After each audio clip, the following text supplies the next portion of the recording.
Hello everyone, if you're new to my channel, consider liking and subscribing. It will make me feel wonderful if you do that. Thanks. By the way, I also have another Naruto and Luffy fanfiction channel. If you are interested, link is in the description.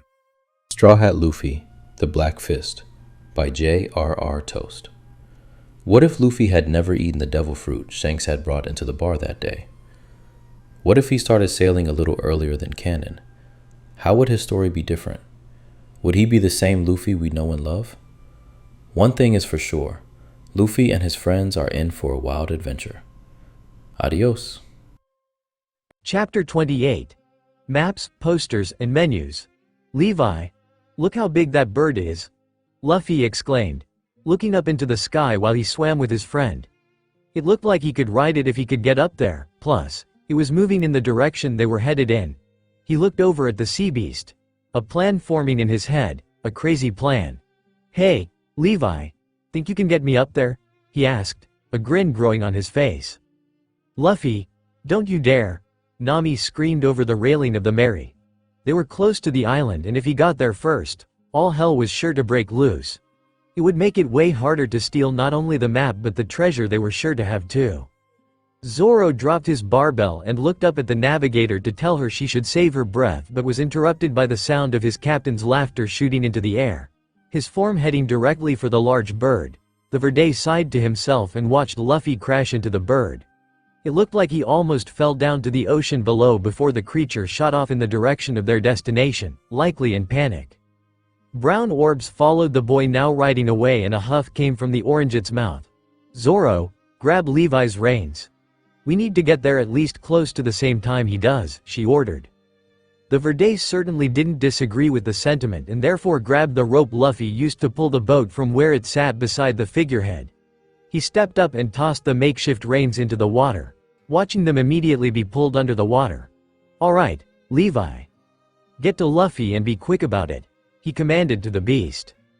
The Mary was immediately jerked forward and began to move much faster than it previously had been. Hopefully, they made it before Luffy did anything too ridiculous.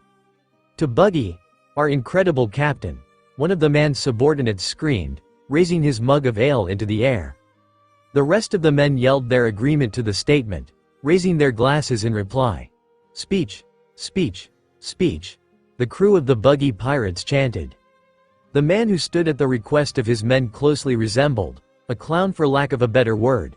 His large spherical red nose was mostly what made him look this way. He wore a long orange captain's coat around his shoulders and a red, white striped shirt underneath. Around his neck was a purple ascot, and he wore a pair of tan pants tucked into socks that were patterned just like his shirt. The last things of note were his large red shoes and the orange sash tied around his waist. Buggy raised his hand to quiet his men before speaking. I just want to say that I wouldn't be half the man I am today if it wasn't for all of you. A lie, of course. He was the great Buggy, a former crewman of the King of the Pirates. He didn't really need any of the rabble he was surrounded with. Each and every one of you is near and dear to me. The clown lied, smirking at all the looks of admiration he was receiving. The pirate captain turned and walked to the table behind him, grabbing a rolled-up piece of parchment from it. He returned to his spot and slowly unrolled the paper, unveiling it for the eyes of his men to see. For those of you who don't know, this is a map to the Grand Line, and I've decided that it's our next great adventure. What they didn't know was that he didn't need the map at all, but that knowledge would imply that he'd been to the Grand Line before, which he didn't need anyone knowing at this very moment. Buggy went to continue but was interrupted by screaming coming from the sky above and looked up to identify where it was coming from. As the screams became louder, he could tell that it was a person and couldn't help but think they were headed directly for him. The clown-like man thought to himself while the flying body continued to descend, and a flashy plan came to his mind. He would woo his crew by stepping out of the way at the very last moment. Yes, it was perfect. Then he would receive even more of the love and affection he so desired.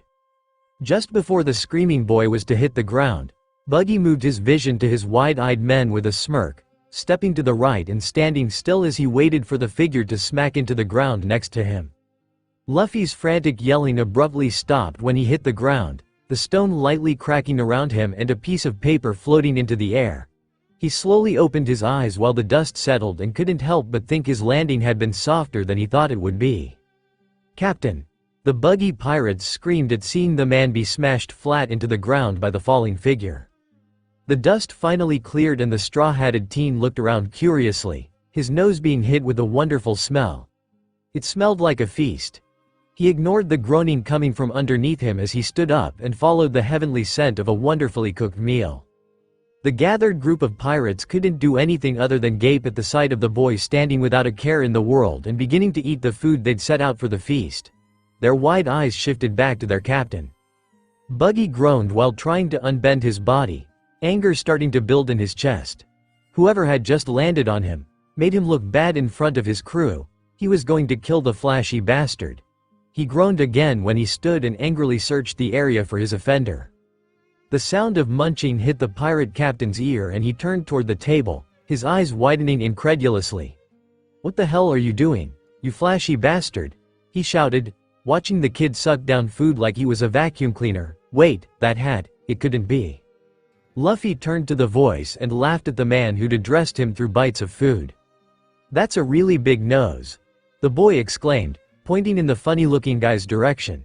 The entire area seemed to freeze, all the chattering ceasing the moment the words left his mouth, and he looked around curiously. Why was everyone looking at him like that? His vision shifted back to the clown and he noticed that the man's skin tone had a reddish tint to it. It even looked to be getting darker. Weird. Buggy's right and left-hand men looked at each other in outrage, Richie growling loudly in the background, "You dare insult Captain Buggy's no." "Kabaji, Moji." Buggy interrupted before they could finish. His eyes never left the object of his ire. He's mine to kill. He no longer cared about the hat the flashy brat wore, he only wanted him dead. The straw-hatted teen stopped himself in the middle of a bite from his meat stick and watched the clown slowly draw his sword with a white-knuckled grip. "You die," the pirate captain whispered into the air in front of him, his blade finally leaving its sheath. Luffy continued to blankly stare. Was he meant to hear that? What was that? He asked. "I said you die," Buggy screamed, rushing forward with his sword above his head. He was going to split this flashy bastard in two. The boy stood still while the man approached, taking another bite from his meat stick and sighing when he felt bone instead of meat. He looked between the bone and the approaching clown with a shrug, pulling his arm back and launching it in his direction. Buggy yelped in pain when he felt the bone connect with his forehead, a large bruise bump beginning to form, but he didn't stop moving. The insult was too great. His thought was interrupted when his vision was suddenly met with a blinding white smile. "You know, you could really hurt someone with this thing," Luffy mused. He'd seen what Zoro could do with one. He held the man's hands in place above his head as he reared his arm back, twisting his core to load as much power as he could into the appendage. Buggy's eyes were as wide as saucers. He didn't even have time to use his devil fruit before he felt a fist ram into the center of his chest, a shockwave being sent out either side of him. The crew of the buggy pirates watched and sounded into the air and their captain was launched into the sky like a bullet, his form quickly disappearing from their sight.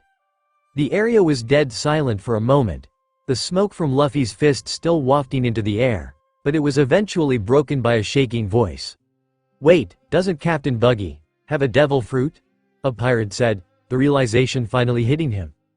Collectively, it was like a wave washed over the group and they all began to scramble toward the docks as quickly as they could. They had to find their captain, otherwise, he would drown. Kabaji looked back at the teen watching their retreating forms and shot him the bird. "You're dead meat if we ever see you again." With that said, he frantically turned and rushed after the rest of the crew. Luffy watched the men retreat with only one thought on his mind. With them gone, he turned and faced the half-empty table, eyeing the side still covered by food with a pair of gluttonous black orbs. More for him. Before the boy could make his way there, however, his vision found a piece of parchment laying on the ground. He curiously walked over and picked it up, unfurling it to take a look at what it was. From what he could see, it was a map of some sort. Hadn't Nami been looking for something like that? He shook his head and folded the piece of paper, tucking it into the back of his jeans. He hadn't really been listening, but it couldn't hurt to hang on to it. Luffy's hands left the paper and his attention was immediately consumed by the table still filled with food once again. The the thought from earlier appearing in his mind as he approached his feast. He went flying in this direction, a voice yelled. "No, I saw it better than you. He obviously was sent in that direction," another voice argued. Zoro looked over at the retreating pirate ship with a curious eye. What the hell were they talking about? And why were they leaving? He didn't even really know why he was wondering about that. He pretty much already knew why, and, more than likely, it had something to do with his wayward captain. Nami shook her head, sighing. She was of a similar mind on the matter. She just hoped this journey wasn't a waste. Hopefully, the map was still there, and maybe even a little treasure. "Levi, pull us in slowly," the Verde commanded to the water below. At his words, the Mary drifted into the dock with a surprisingly gentle touch. He pulled the now slack rope from the water and set it on the front deck before jumping down to the dock. He turned to the water and Levi stuck his head out as Nami's form landed beside him. "Make sure the Mary doesn't go anywhere." At the nod of the beast, Zoro turned back toward the street leading through town and started on his way, Nami hot on his heels. Before the two could even take 3 steps in the direction they were heading, however, they both froze. Was that Luffy? An obese figure was desperately running through the streets in their direction. It looked like he was being chased by a large group of very angry people. "Get outta here, you damn pirate! This is our town," a voice from the crowd yelled, various shouts of agreement coming from others in the mob. "Zoro, Nami," Luffy screamed, "get back on the ship." Both of their eyes widened. So it was him, after all. They should have seen something like this coming. "What the hell did you even do?" Nami yelled, incredulously, quickly following Zoro back to the boat. "Damn him. Now this whole trip was a waste." She huffed in irritation but didn't stop her legs from moving. There was nothing she could do about it now. The straw-hatted teen looked back at the angry mob while he continued to run toward the Mary, his body violently jiggling along the way. He hadn't even gotten the chance to say anything. He'd been finishing off the last of the food when they'd showed up and just started attacking him, telling him to leave. Luffy could only really think of one reason why they might be mad. He turned away from the raging crowd and back to the docks to reply, "I think they're mad 'cause I ate all the food." The swordsman scoffed at the words, grabbing Nami and jumping up to the deck of the Mary. That probably wasn't the reason they were chasing him, but he didn't really care. His captain had given an order. He didn't even think he really meant it that way, but that was the way it had been taken. Zoro set the oranget down and rushed to the figurehead. "Levi, push us out and let's get outta here." A rumble he couldn't understand came from the water and he waited for the rope in his hands to be pulled tight, watching his fat captain run for his life in the direction of their now moving ship. Luffy's feet found the end of the dock just as the Mary hit open water and he jumped as hard as he could, his fat body jiggling as it flew through the air and directly into the sea. Shock held the large boy in place for a moment before he scrambled to break the surface with wide eyes. Watching his ship get further away from him, he thought for sure he'd be able to make that jump. "Guys, wait up. I can't swim very fast right now," Luffy yelled, trying, and failing, to catch up to the boat that was slowly but surely getting further away. Luffy gasped for breath as he pulled himself over the rail of the Mary. "What the heck, guys?" he moaned from his place lying on the deck, the water from his soaked form darkening the wood below. He'd swam so hard that he burned off all the food he ate. Nami gave the boy a hard stare from the front deck. Because of him, the trip was a waste and she didn't have time to waste. If she had to serve under that blue-skinned bastard for much longer, she was sure to explode. "What the hell happened back there?" Zoro asked, standing on the figurehead of the Mary and still holding Levi's reins. The pirate captain saw his first mate in his spot and immediately jumped to his feet. "What the heck, Zoro? That's my spot," he yelled, running up the stairs to reclaim what was rightfully his. He stepped up and grabbed the reins out of Zoro's hands, the swordsman gracefully stepping out of the way. Nami eyed the boy now steering the boat and her vision landed on a wet piece of parchment tucked into one of the pockets on the back of his jeans. It couldn't be. She walked her way up to the figurehead as Zoro stepped down and grabbed at Luffy's pocket. The straw-hatted pirate captain looked behind him, curiously. When he saw Nami reaching toward his back pocket, he sent her a teasing smile, looking ahead once more. "If you wanted to touch my butt, you could have just asked." The oranget scoffed, hiding the blush on her face while she snagged the piece of paper from the boy's jeans.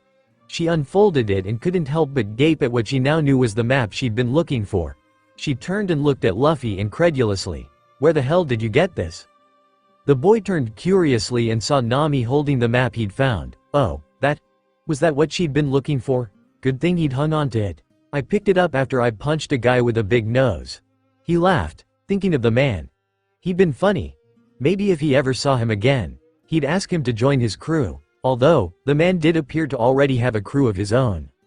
Luffy shrugged to himself. He'd probably ask him anyway. Zoro walked up and glanced over the girl's shoulder, at the map she was holding.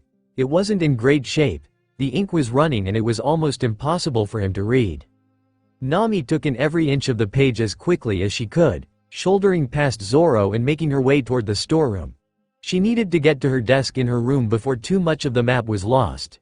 It would be tough, but she would more than likely be able to make a good copy if she worked fast enough. She didn't like rushing when it came to maps, but sometimes it was necessary. Looked like this trip might have been worth it after all. Zoro and Luffy watched the girl disappear into the storeroom at the back deck with Curio to look at each other for a moment before shrugging. The swordsman walked up to the rail and looked in the direction of the horizon. "So, where to next, Captain?"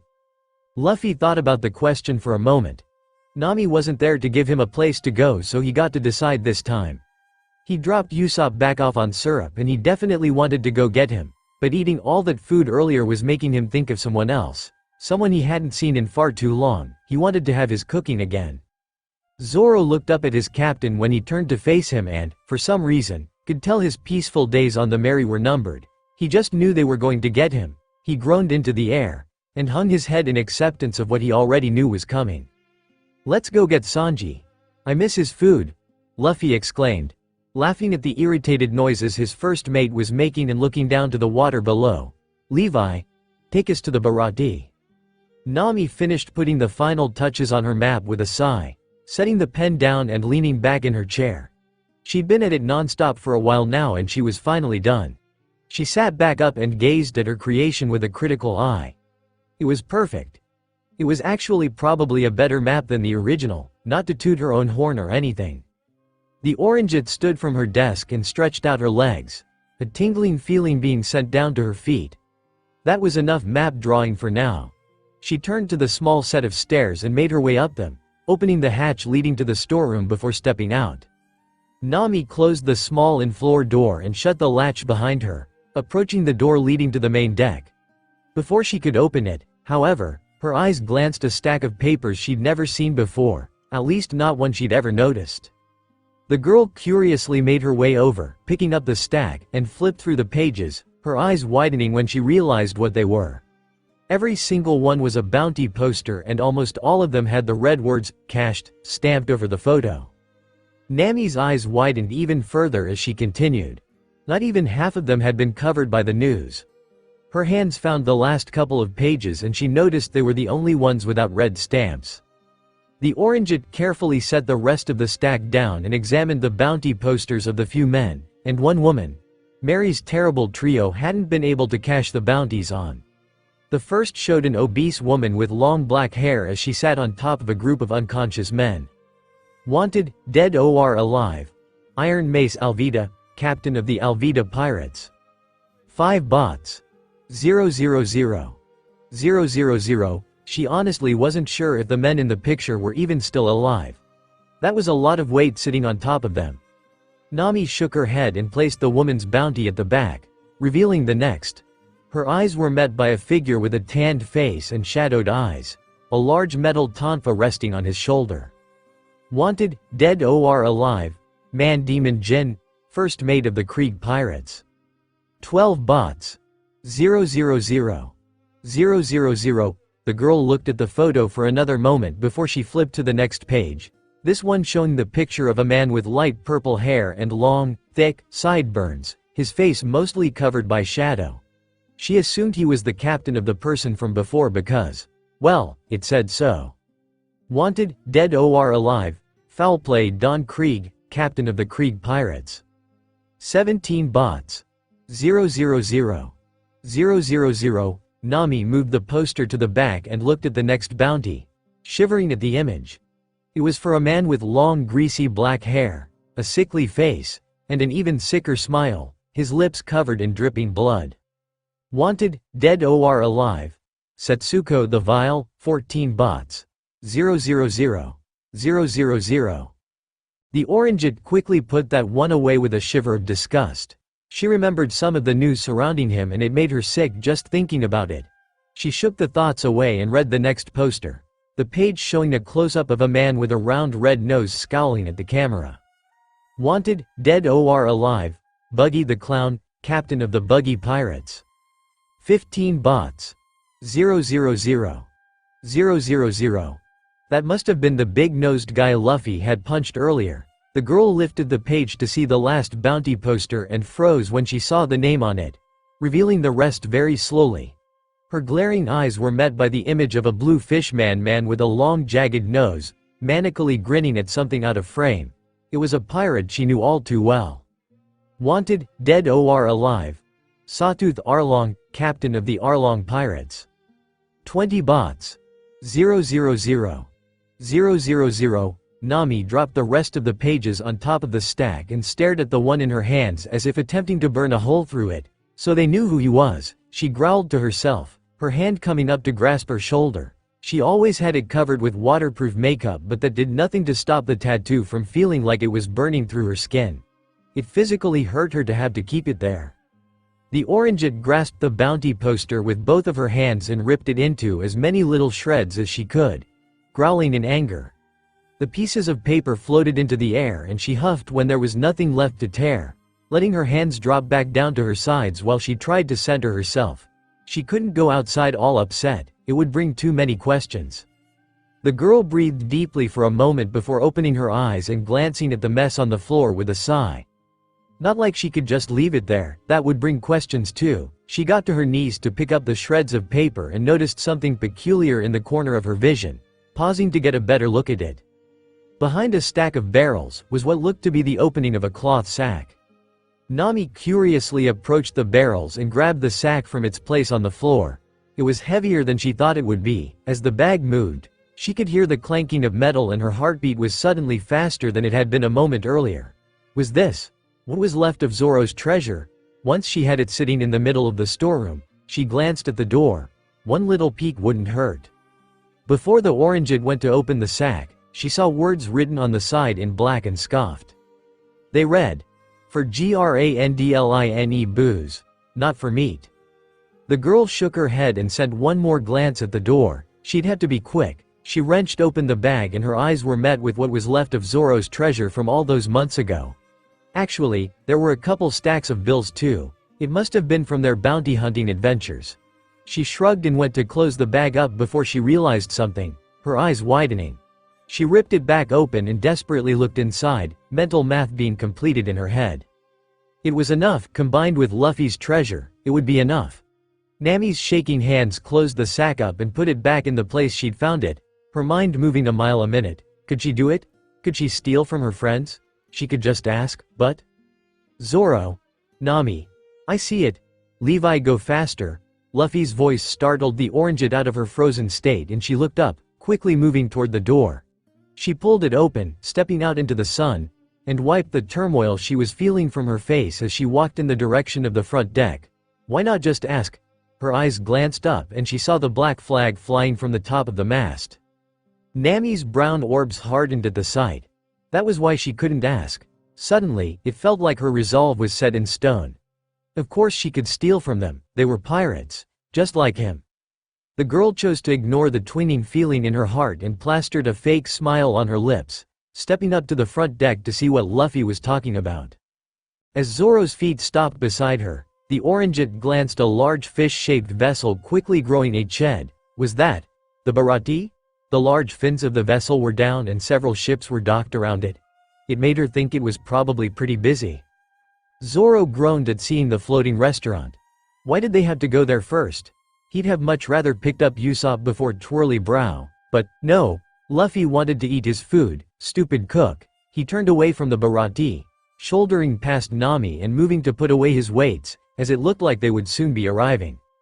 The swordsman huffed in irritation when he felt his stomach grumble, coming to a realization that made him scowl while he walked down the stairs to the main deck. He wouldn't mind having a bite of the idiot's food either. Sanji pushed his nose into his elbow and sneezed, looking up curiously. Was someone thinking about him? The thought sent a pervy smile to his lips.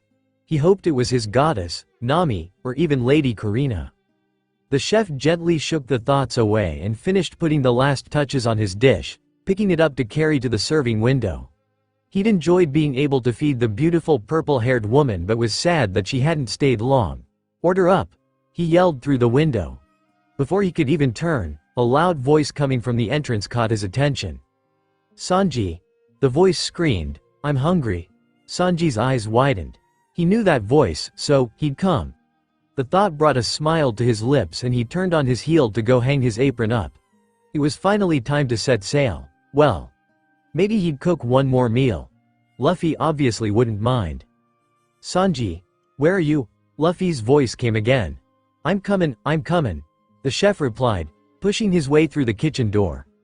His eyes immediately found the entrance and he froze. Standing there was not only Luffy but also two others. Sanji expected the shitty swordsman, so his eyes passed over the idiot and found the third person, his eyes immediately turning to hearts. "Nami Swan," he yelled, twirling his way over to the girl he'd missed so much. Nami laughed at the nickname as she watched the chef make his way toward her. She'd missed him and his antics. Zoro scoffed at watching the blonde idiot kneel before his queen and ask for her hand. "My goddess, Nami," Sanji said, now bending to kiss the girl's knuckle. "It is a gift to be able to bask in your presence once more." Before the orangeite could respond, her hand was suddenly released. "Sanji, I missed you," Luffy yelled, tackling the chef to the ground and hugging him tightly. He pulled back enough to shoot his friend a smile. "Can you make me some food, Sanji?" His mouth was practically salivating at the thought. As much as Sanji wanted to be angry that his wonderful moment with Nami had been interrupted, he couldn't help the small smile growing on his lips as his soon-to-be captain released him. The boy offered him a hand and he took it, rising to dust his suit off. "Yeah, I think I can handle that," he acquiesced. The blonde smiled at the look of excitement he could see on Luffy's face and turned to the other two who had entered with him. "I'll whip something up for guys too." His eyes turned to hearts and he looked at Nami again. "I'll make my Nami Swan something so good it'll make her wanna get gnaw." A fist slammed into Sanji's head and cut him off. "On the house, of course, Sanji dear?" Nami asked in an expecting tone, lifting her smoking hand from his head. The chef groaned as he stood but still couldn't help the blood beginning to leak from his nose. Nami Swan's soft hand had touched him.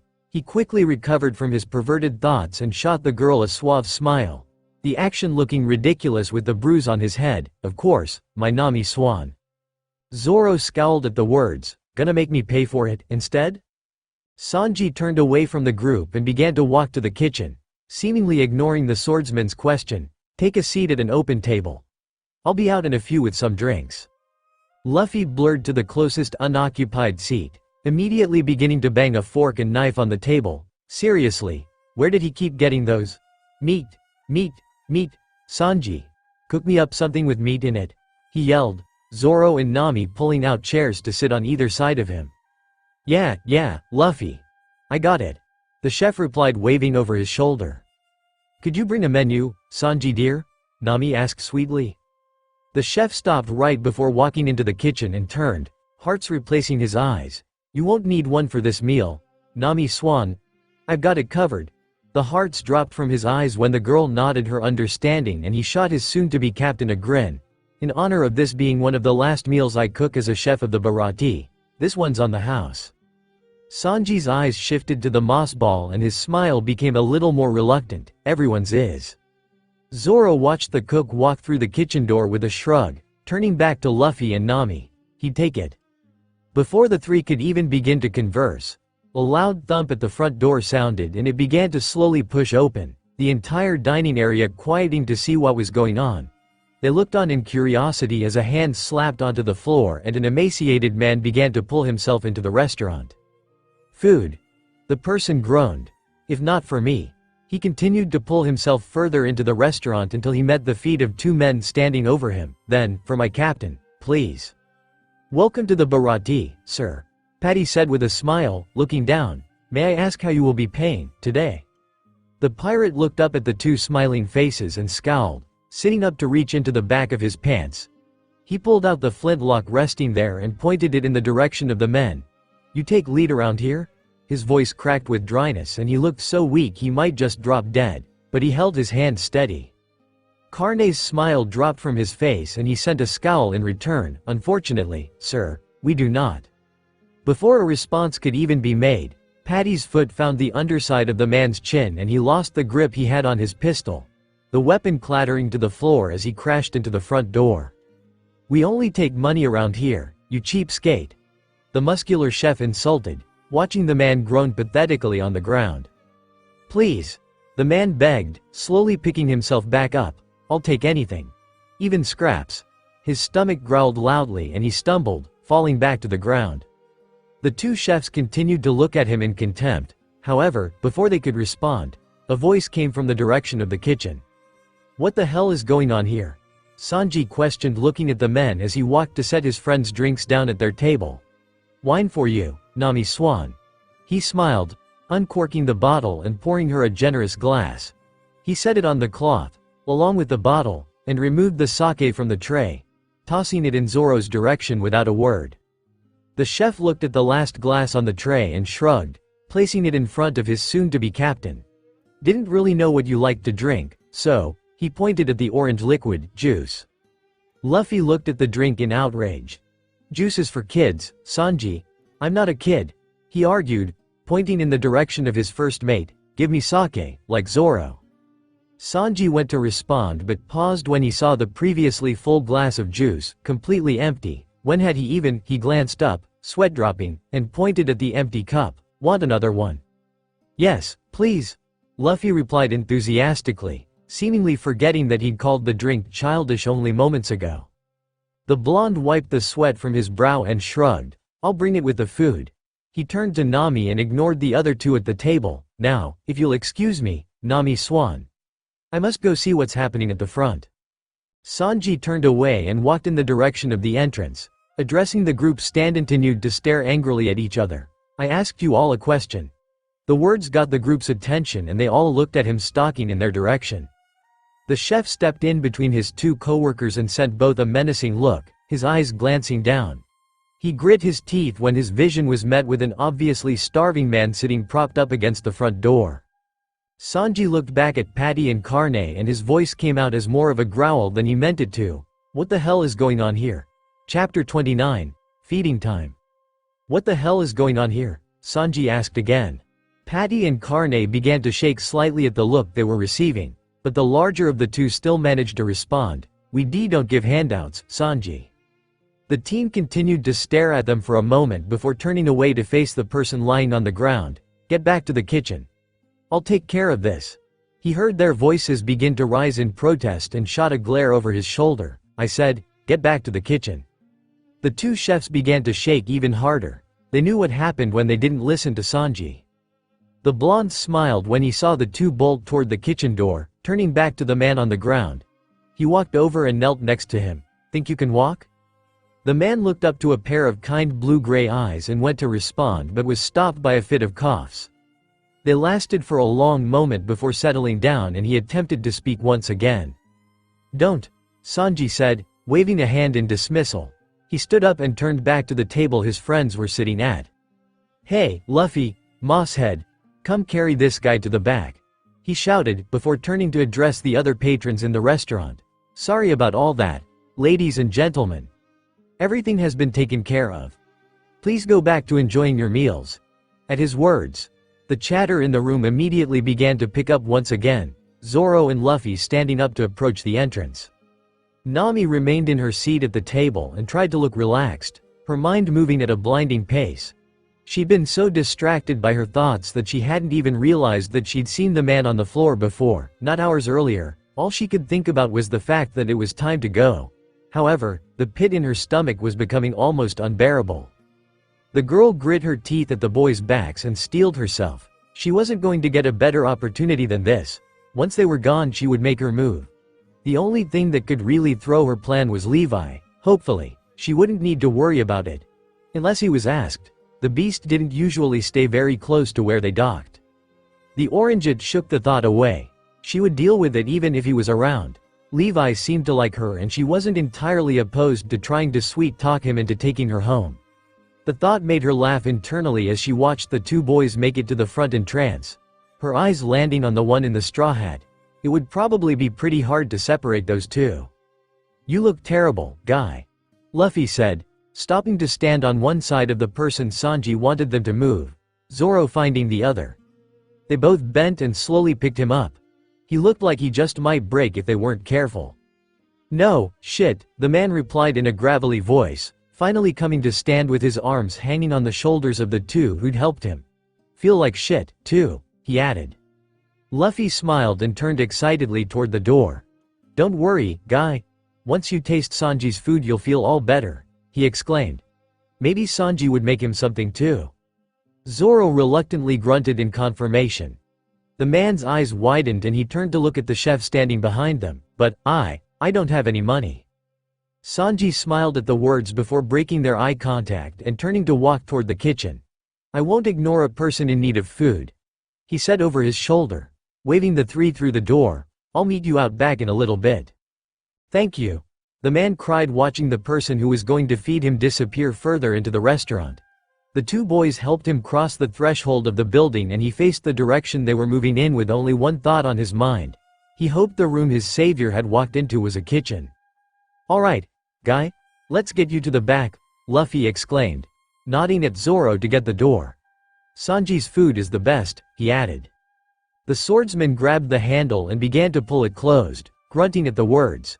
He couldn't deny that Twirly Brow was a good cook. However, he would never be saying that out loud. Before the door clicked shut and Zoro turned away from it, he thought he glimpsed a brown-eyed glare being sent in their direction.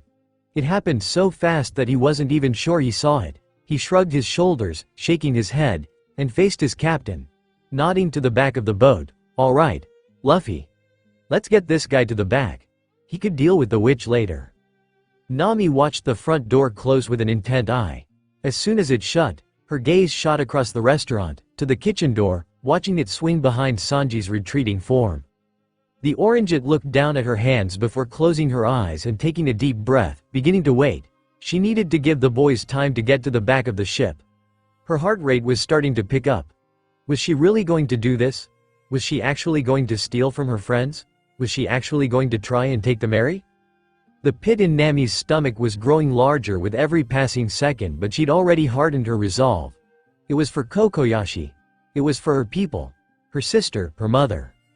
When she thought enough time had passed, the girl stood from her chair and calmly made her way to the entrance, acting like she was doing nothing wrong. And she wasn't. Well, not yet. She shook her head, grabbing the door by the handle, and pulled it open, softly shutting it behind her. As soon as Nami heard a click, she took one look in the direction of the back of the boat before dashing off toward the Mary, her eyes catching something that definitely hadn't been there when they arrived. A massive ship, barely still capable of floating, sat anchored a ways off from the Bharati. It was a miracle it hadn't already sunk. The orangeette shook her head and focused back on her original goal, continuing to move her feet.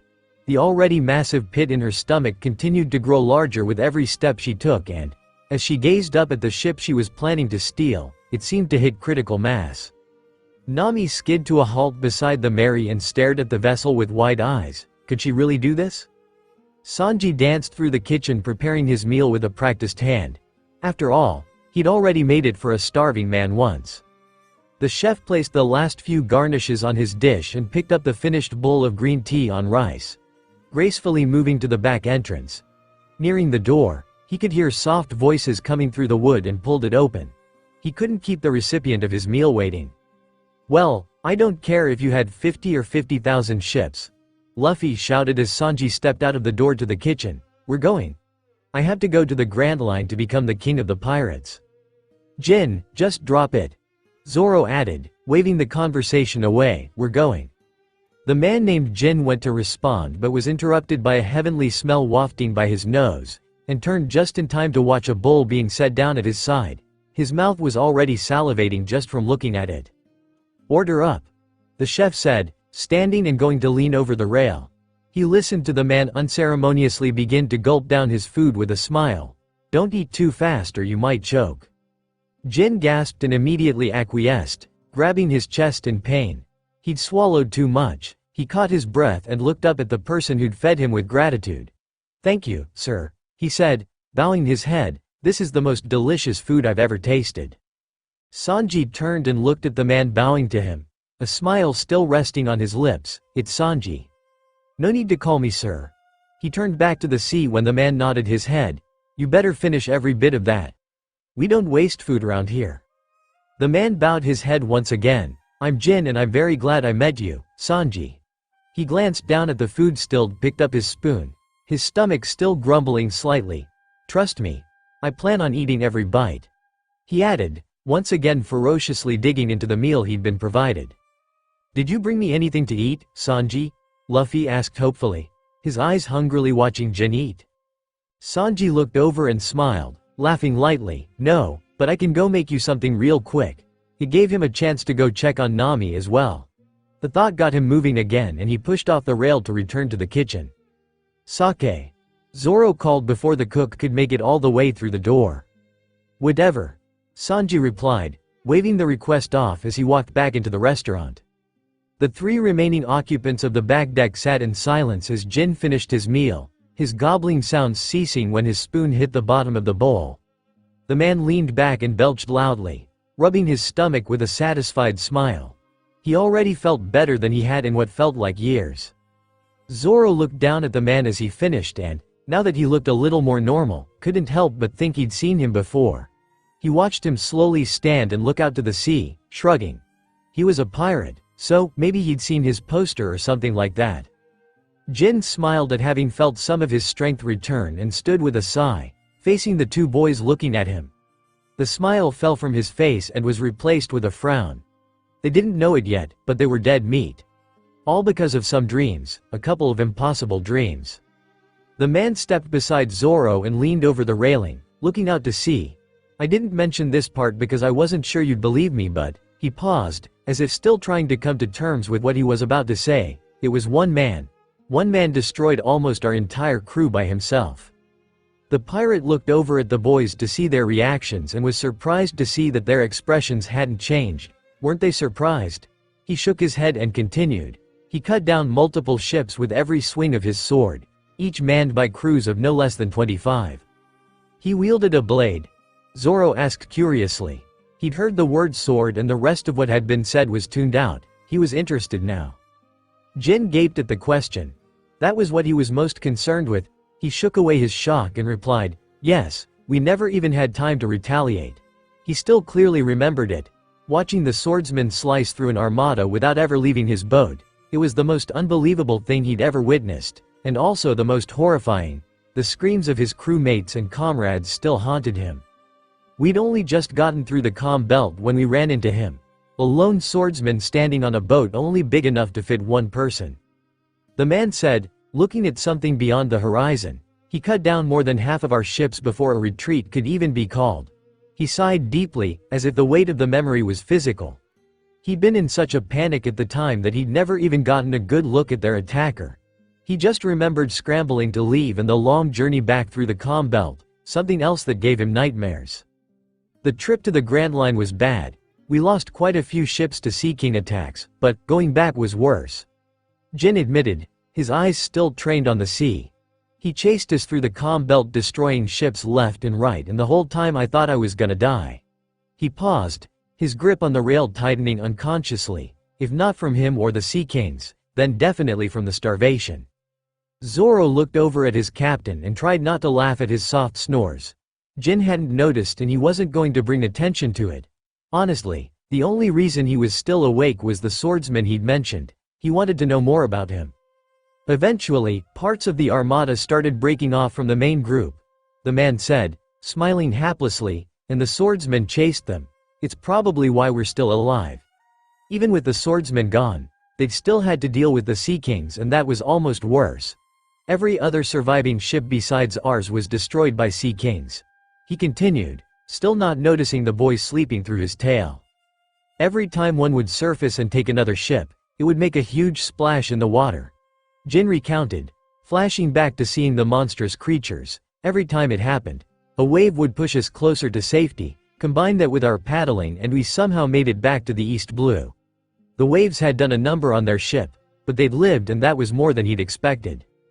Before the man could continue, Sanji stepped out of the kitchen and the smell of food woke Luffy immediately, the boy jumping up to grab a large steaming bowl from his hands. "Thanks, Sanji. You're the best," Luffy exclaimed, bringing the bowl to his face. He immediately started scarfing the food down and couldn't help but groan in ecstasy. He really had found the best chef ever. The blonde smiled at the words, "No problem, Luffy." He looked up and sent the shitty swordsman a scowl. Tossing a glass bottle in his direction, "Grab the cheapest one I could find." Zoro caught the bottle and returned the scowl, popping the cork to take a swig. He didn't really care about getting the cheap stuff, but the stupid chef always found some way to annoy him. Maybe it was just his face. Luffy burped loudly as he finished his meal, a semi-satisfied smile on his face. The food was really good, but he could always eat more, and that's exactly what he wanted to do. Well, that, and go get Usopp. He was ready to go to the Grand Line. The thought brought a smile to his face and he turned in the direction of his cook. "Hey, Sanji. Can we go now? I want to go pick up Usopp." The question made Sanji pause for a moment before he shrugged. He'd have to say bye to the geezer, but other than that, he didn't have anything else to do. He tried to serve Nami her meal while he prepared Luffy's, but the girl was nowhere to be found. Maybe she was getting the ship ready to go. The chef shook his head and smiled at his captain. "Let me say bye to the old geezer first," and then, he looked out to sea and thoughts of pursuing his dream filled his mind, his smile growing wider. "Yeah, let's get out of here." "Wait, Sanji. Please don't leave yet," Jin begged, listening to the conversation. "Please feed my captain." He'd gotten so caught up in feeling better that he'd forgotten about his captain and the rest of the crew. Guilt began to weed its way into his stomach and he violently shook the feeling away. All that mattered was getting the Don fed. He could feel guilty later. "You mind waiting a little longer?" Sanji asked in Luffy's direction. The straw-hatted teen lightly pouted, but it was obvious that he wasn't going to say no, Finny. He acquiesced, heading toward the kitchen door. He wanted to go see what Nami was up to. "Come on, Zoro. Let's go back inside and sit with Nami. She's probably lonely." The swordsman pushed off the railing and followed his captain without a word. Instead, he took a large swig of sake and burped in Sanji's face as he walked past him to step through the door. "Shitty mosshead," the chef growled to himself, furiously waving the hot air away. He chose not to retaliate and turned to Jin, a slight scowl on his face. "Go get your captain," he said, pointing behind him. "I'll start preparing something." Jin immediately rushed to the door at the words. He couldn't keep his captain waiting. He could think about the rest of the crew after he got Don Krieg fed. "Thank you so much, Sanji," he exclaimed over his shoulder, disappearing into the kitchen. Sanji turned to follow the man, but his eye was caught by something out on the sea. It looked like one of their cargo rafts was leaving for a pickup. Wait, hadn't someone already gone for one earlier? No matter how hard Nami tried, she'd barely been able to climb up in the first place, the feeling in her stomach making her want to vomit. However, she'd pushed past it and forced herself to. Now, as she stood there, staring at a place she considered another home, the girl didn't think she could do it. This ship wasn't a home to just her, and, if she took it from them, wouldn't that make her just as evil as the pirate she hated more than any other? Nami had to hold a hand over her mouth to keep herself from vomiting at the thought, waiting for the curl in her stomach to settle down. As it did, she tried to think of an alternative means to leave the Bharati. Once she'd resolved herself to not stealing the Mary, the pit in her stomach loosened considerably and the orangeette gasped in relief. Even with the feeling gone, however, she still needed to find another boat to sail home with. Nami turned and searched the ships anchored around the restaurant. Seeing several that were more than good enough to carry her to her destination, she shook her head. She would do it if she couldn't find something soon, but she was still reluctant to steal from civilians. Strange, considering she was about to steal from people thought of as friends. The girl brushed the thought away and brought her vision around to the front of the Bharati, her eyes finding a small boat tied to the vessel while a man removed boxes from it to be taken inside. She watched him step through the entrance and, after a long moment of waiting, when he didn't come back out, she knew she'd found her way back to Kokoyashi. She'd definitely bring it back after she settled things with Arlong, for sure. The orangeette quickly turned and ran in the direction of the storeroom, rushing to pull the door open. She'd wasted enough time already. She needed to get off the Mary and leave before she ran into the boys she trying to steal from. She didn't know what they'd say if she got caught and, honestly, she didn't want to know. Nami wanted only one thing at the moment. She just wanted to save her village. "Nami, we're back," Luffy yelled, pushing through the doors to the dining area. Zoro followed behind and shot a glance at their table when no reply came, finding it empty. Where was the witch? The thought made a tingle go through his head, like he was forgetting something, and he suddenly remembered the glare he thought he saw earlier, his eyes narrowing. "Nami?" the straw-hatted teen questioned, looking around the area for his friend. He didn't see her anywhere and was wondered where she could have gone. Maybe she had to pee. "I'm gonna go check the Mary," Zoro said, shouldering past his captain and moving toward the front entrance. He had a sneaking suspicion that they weren't going to be able to find their navigator. He just hoped she hadn't taken the ship. "The Mary?" Luffy asked, confused. Why would Nami be there? He shrugged and decided to just follow his first mate. It couldn't hurt to check. The two moved toward the front entrance, but before they could make it, the door slammed open and a panicked voice came through it. "Sanji!" Jin yelled, carrying his captain's body through the door. He would have gone around back, but he wasn't sure the man would make it. "Please hurry," he added. Don Krieg groaned, trying to speak, but no words came out. Zoro stopped and stared at the man. He felt like he'd seen him somewhere before. Luffy halted beside his friend and eyed him curiously. Why had he stopped? He looked in the same direction as the swordsman and saw Jin at the entrance, moving to find an open table. He eyed the man being carried and wondered why his first mate was so interested in him. Why did it feel like he was forgetting something? The man had short light purple hair, two long sideburns reaching down the sides of his face, and wrappings covering his forehead. He looked to be relatively muscular for someone who was obviously starving, his clothing still seeming to be filled out by the body underneath. Most of his form was covered by the large coat he wore, but a cheetah print shirt with a purple collar and a pair of purple pants still peeked through. He also had on dark gloves and a pair of similarly colored boots. The only other thing of note was something gold underneath his collar, glinting in the light. However, it was mostly covered by his shirt, making it almost impossible to tell what it was. Zoro and Luffy looked away, meeting each other's gaze for a moment, before eventually shrugging and making to walk toward the entrance once more. As they took their first steps, the door to the kitchen opened and Sanji stepped out with a hot meal steaming in his hands. The chef approached the table Jin had sat his captain at and his stomach dropped. He hated seeing people starve. He was so focused on getting the man fed that he disregarded the footsteps coming from behind him. When he went to place the food on the table, he suddenly stopped at hearing the click of a pistol's hammer. Patty's hand shook while he held the flintlock at the back of Sanji's head, but he couldn't let this happen. He knew who that man was. It was foul play Don Krieg. If he let that man regain his strength, there was no telling what might happen. "Do you know who that is, Sanji?" he asked, steadying his hand as best he could. A part of him wished Karne hadn't stayed in the kitchen, but he was doing this for the Bharati. He had to be strong. "No, and I don't really care," Sanji replied. "I'm gonna feed this guy whether you want me to or not, Patty." He turned in the chef's direction and sent him a strained smile. "So, unless you want to die, I suggest you go back to the kitchen." Patty began to shake harder, but he remained unmoving. "That's foul play Don Krieg, Sanji." Zoro stopped at the door before he could walk through. "What the heck, Zoro, why'd you stop?"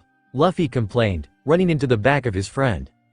The swordsman turned and shot an eye at the starving man sitting at the table. Foul play Don Krieg. He knew the name. And now that he'd heard that one, his eyes shifted to the man standing with his captain. He knew he remembered him from somewhere. He was Man Demon Jin. The Verde turned away. It wasn't his problem unless Luffy said it was.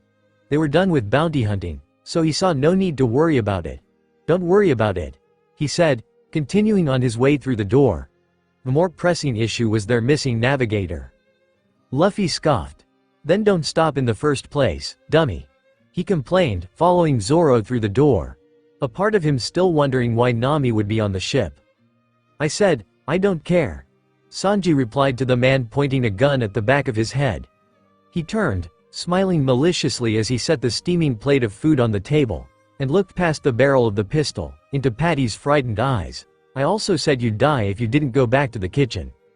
Before the muscular chef could even blink, a black boot was buried squarely in the center of his chest and his eyes widened. Spittle came flying from his mouth as his body shot straight into the kitchen, the sounds of a loud crash and a gunshot echoing from the swinging door. Sanji landed softly and began to turn back to the table to see how Jin's captain was doing. Upon rotating fully, the boy immediately folded himself in half to dodge a fist coming at his face and rolled away from the table, eyes wide. "You're a quick one, Cook." Don Krieg laughed, letting his arm drop back down to his side. He didn't know what exactly he'd eaten, but he felt much better. "Captain, what are you doing?" Jin questioned, frantically, eyeing the chef who'd fed them both. Don Krieg ignored his first mate and pointed in Sanji's direction. "I need meals for 50 men. He demanded, "Do it, or die, and I'll get someone else to do it." "Sanji," an older man's voice yelled from the kitchen. The pirate captain glanced up toward the still swinging door curiously as an older chef stepped, scowl on his face. "What the hell did I say about leaving unconscious men in my kit?" Zeph stopped himself when he saw the blonde brat crouched on the floor, his eyes looking up. "What the hell's going on here?" he growled, grabbing Sanji by the collar and roughly pulling him to his feet. Don Krieg stared at the man for a long moment. Where did he know this person from? The mustache and the peg leg were pushing someone to the forefront of his mind, but he couldn't see exactly who. However, the longer he stared, the more clear the picture became. "Well?" Zeph questioned. He was tired of watching the man stare at him. The pirate captain remained silent for another moment before he suddenly pointed a finger in the chef's direction. "Your red leg, Zeph," he stated, a wicked smile beginning to form on his lips. Zeph scowled at the words. "I haven't used that name in a long time." "More like you can't anymore," Don Krieg said, pointing his finger at the ex-pirate's leg this time. "That'll happen when you lose the thing that made you famous." The aged chef sighed. "Why did there always have to be some brat around trying to piss him off? I didn't come out here for a meet and greet. I asked what the hell's going on," he said, eyeing the boy at his side. He had a feeling this one might not be his fault. "I need enough meals for 50 starving men," Don Krieg replied, thinking. He wanted to go back to the Grand Line but he couldn't, not until he had more information. The thought sent a lightning bolt through his system. Most pirates kept a logbook of their travels, and Red Leg Zeph had sailed on the Grand Line already. Zeph gave the pirate a hard stare before grabbing Sanji by the collar and dragging him toward the kitchen. "Come on, brat. We got work to do." He'd heard no lie in the man's voice, so saw no reason to argue. No one starved on his watch. "I can walk on my own, you damn geezer," the blonde argued, slapping at the aged chef's hands. Don Krieg watched the two leave in surprise. He hadn't expected the ex-pirate to agree so quickly. He hadn't even had the chance to demand he hand over his logbook. It was of no consequence. He would get it when the food was brought out, by any means necessary. Jin watched his captain hungrily eye the man walking into the kitchen and a pit began to form in his stomach. He'd seen that look before. The Don wanted something. And he usually always got what he wanted. As the man's first mate, all he could do at this point was hope no one got hurt. Nami tossed the sack into the small vessel and immediately began uniting it from the Bharati. She didn't know how much time she had left and was trying to go as quickly as possible. She jumped into the boat and pushed off from the restaurant, grabbing a paddle resting in the boat's interior. The wood in her hands immediately hit water and the small craft began to move. As she passed the Mary, the Orange tried not to look but the ship seemed to be trying to draw her in. She ripped her eyes away and continued to paddle out to sea, brown orbs watering slightly as she looked in the direction of her destination. After a moment, her sad stare became more determined. This time would be different. This time, she would bring everything to him all at once and there would be nothing he could do about it. The fishman prided himself on being a man of his word and it was time to test that. The girl slowed her paddling when she felt she was far enough away and took one last look at the Bharati before unfurling the small sail above her head. After she bought Kokoyashi, she would finally be free to do whatever she wanted, maybe even free enough to sail with her friends. Luffy and Zoro climbed over the rail of the Mary and began to walk the deck, their eyes searching for their missing friend. "I'm gonna check her room," the swordsman said, walking in the direction of the storeroom. Luffy didn't reply as he looked up to the front of the ship. Where could she have gone? Did she leave again? He hoped not. For some reason, he He felt like it wasn't good for her to be by herself. His feet carried him to the front deck and he climbed up onto the figurehead, sitting down with crossed legs. He always thought better when he was in his place. The straw-hatted boy sighed and looked out at the horizon. He stared for a good long moment before his eye caught something in the corner of his vision, turning to see a small boat with only one person in it. He cupped his hands around his mouth to amplify his voice. "Nami?" The reply was silence. The storeroom door slammed open and Zoro stepped out, angrily growling. "Damn it, she took my damn booze stash." He'd been saving that for the Grand Line. He'd never had Grand Line booze before and he'd been planning on splurging when they made it to the first island. Luffy rushed in the direction of his first mate. "Zoro, I think I might have seen her, I'm gonna go down to the deck." He shouldered past him before a reply could come and jumped off the side of the ship, his feet landing on the wood of the Barate's fin.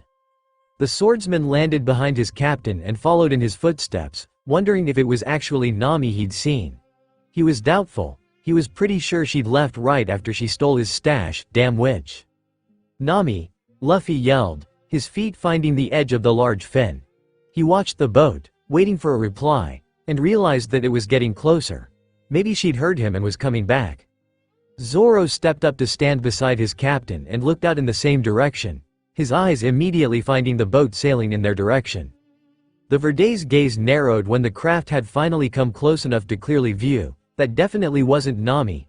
The hairs on his arms began to rise as he continued to stare at the approaching vessel, his heartbeat increasing in speed for, seemingly, no reason at all. Its base was shaped like a coffin and the mast that rose from the center looked eerily similar to a tombstone. On the two outside corners of the small ship were a pair of candles, both alight with ominous green flames, and they illuminated a figure sitting a seat directly in front of the mast.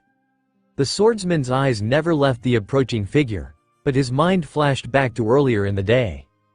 The man stepped beside Zoro and leaned over the railing, looking out to sea. "I didn't mention this part because I wasn't sure you'd believe me, but," he paused, as if still trying to come to terms with what he was about to say, "it was one man.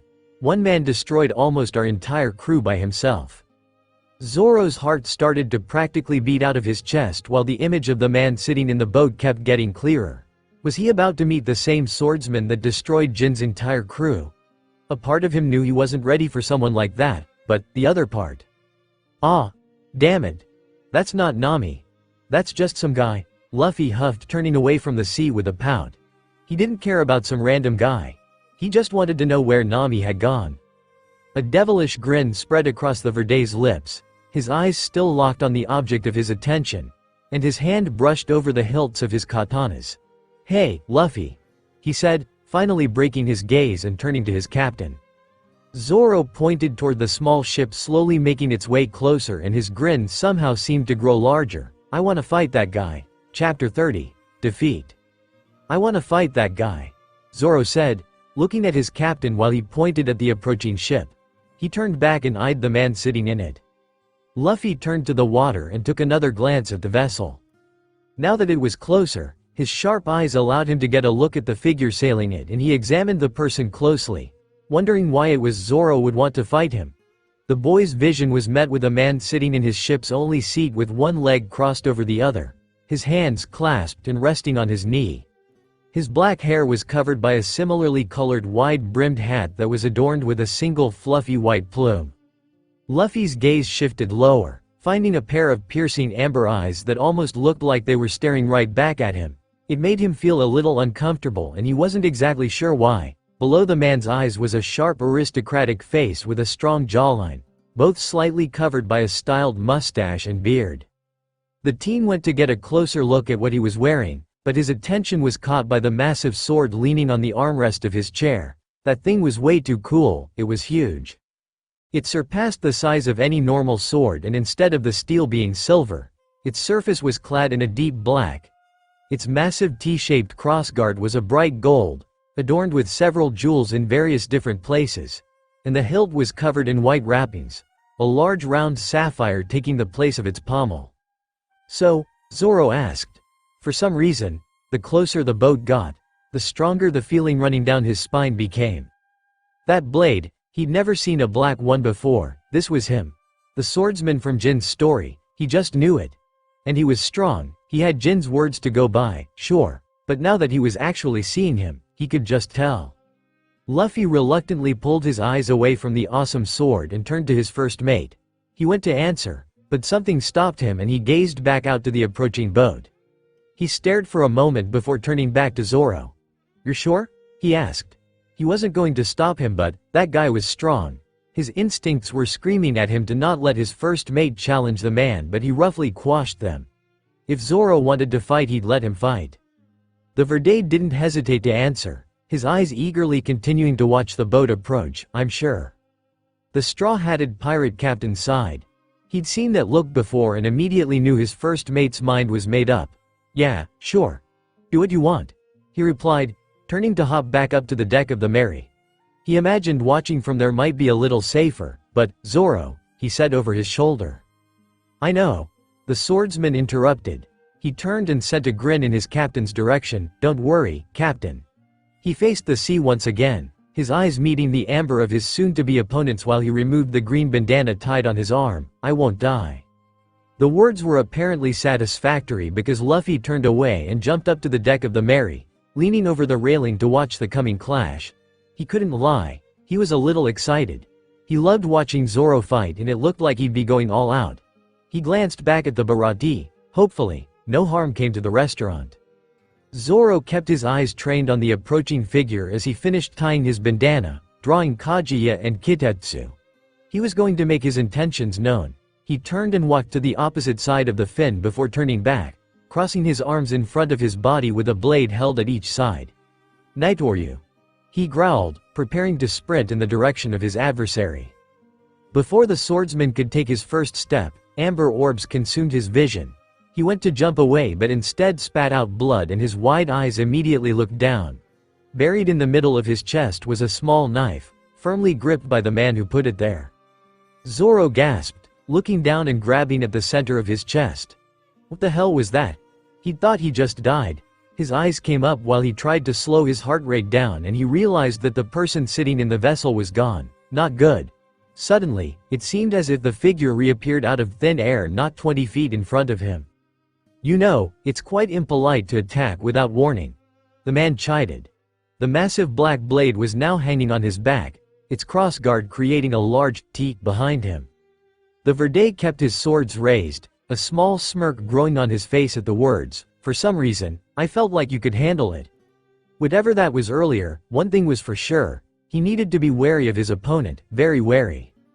The man stared at his offender keenly. "True enough, I suppose," he eventually said. He continued to look at the green-haired boy for a moment. "Is there a reason behind your attacking me?" he questioned curiously. Zoro took a moment before responding. "I want to fight you," he answered, staring right back at the amber eyes assessing him and holding his blade steady. The nameless swordsman scoffed at the words. He had no reason to accept a challenge from a child. He went to tell him off but stopped when his eyes got a closer look at the blade being held in the boy's right hand, his eyes widening slightly. "That blade," he said, pointing at the silver katana. "Where did you get it?" The green-haired teen released the man from his stare and went to look at Kaguya, curiously. Why would he be asking about Saul's katana? Had he seen it before? "I found it." "Why?" he asked, looking back to the person still staring at his sword.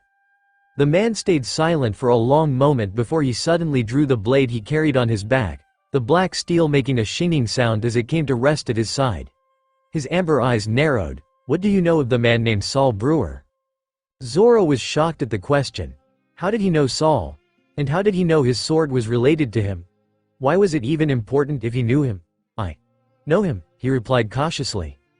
The man kept his eyes firmly locked on the silver steel of Kaguya for another long moment, eventually breaking his gaze and bringing his vision to the black eyes staring at him. "Why do you wish to fight me, as you so elegantly put it?" he asked. Zoro ignored the sudden change in subject, pointing Kitetsu in the face of the man. A man he knew was probably stronger than him, "because I'm gonna be the greatest swordsman in the world one day." The Verde paused for a moment as his black gaze battled against an amber one.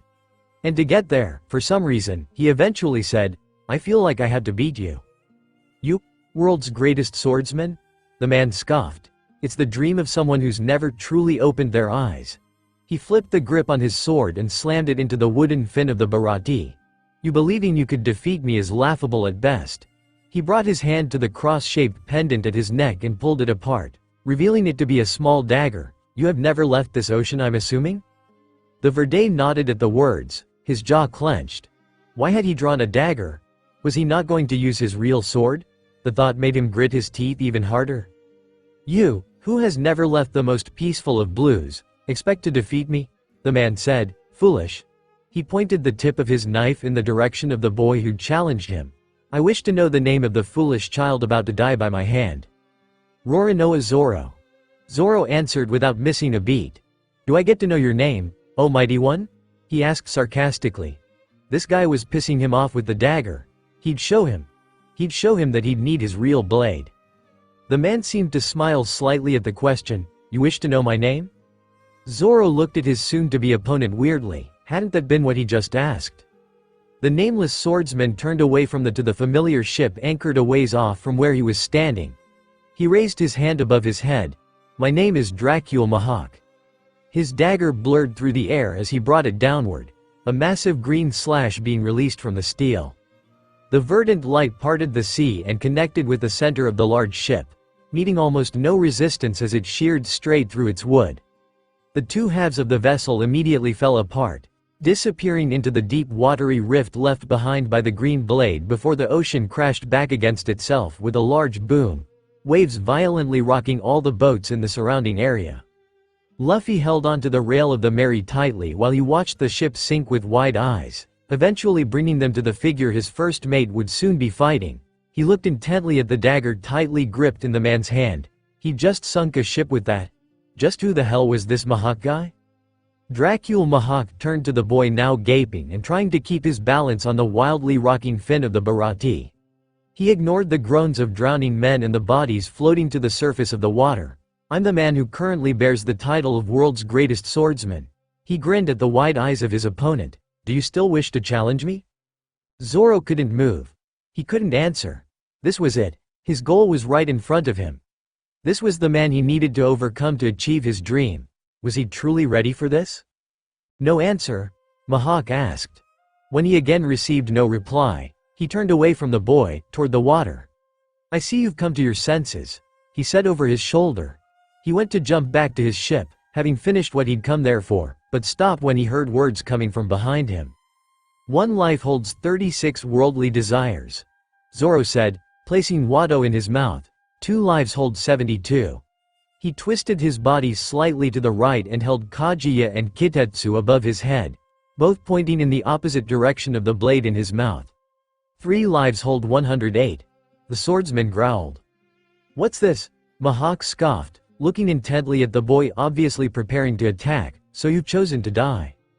The Verde didn't answer, he only tensed his muscles. Santoryu. The man sighed, raising his dagger in the direction of his soon-to-be opponent. Very well. I will grant you your WI. 108 caliber Phoenix, Zoro roared, ripping his katanas through the air and sending 3 slashes of purple in the direction of his opponent. As they traveled, the purple blades rapidly spiraled around each other, eventually melding together and creating an undulating purple beam of light. Mahawk's eyes widened slightly as he watched the attack move toward him. What was a boy like this doing in the East Blue? He shook his head and sighed. It didn't really matter now. He was about to die. The swordsman brought his dagger above his head and slashed downward just before the light would have cut into him, parting the attack straight down the middle. The 2 halves spiraled past his head, ruffling the white plume on his hat, and crashed into the sea behind, sending water in every direction. Impressive, the man said, eyeing his adversary beginning to sprint at him, but it won't be anywhere close to enough. Zoro slashed at his opponent's middle and growled when he found his blades being stopped by the dagger he was holding. He pulled back and swung his swords at any opening he could find, which was close to none. The clanging of steel sounded into the air as the 2 swordsmen traded blows at a blinding pace, neither showing any signs of slowing down. The Verde jumped backward and growled when he saw Mahawk remaining completely still. He twisted his body to the right and held Kaguya and Kitetsu out to his sides. Dragon Twister, he yelled, spinning on his toe and creating a vortex of air that covered his form. Hiding from me, I see. The man mused. It will do you no good, I'm afraid. He brought his dagger up and redirected several purple slashes, making their way through the wall of wind covering his opponent's form. A smile began to grow on his lips. He'd come across someone interesting. However, he'd let this go on long enough. Santoryu!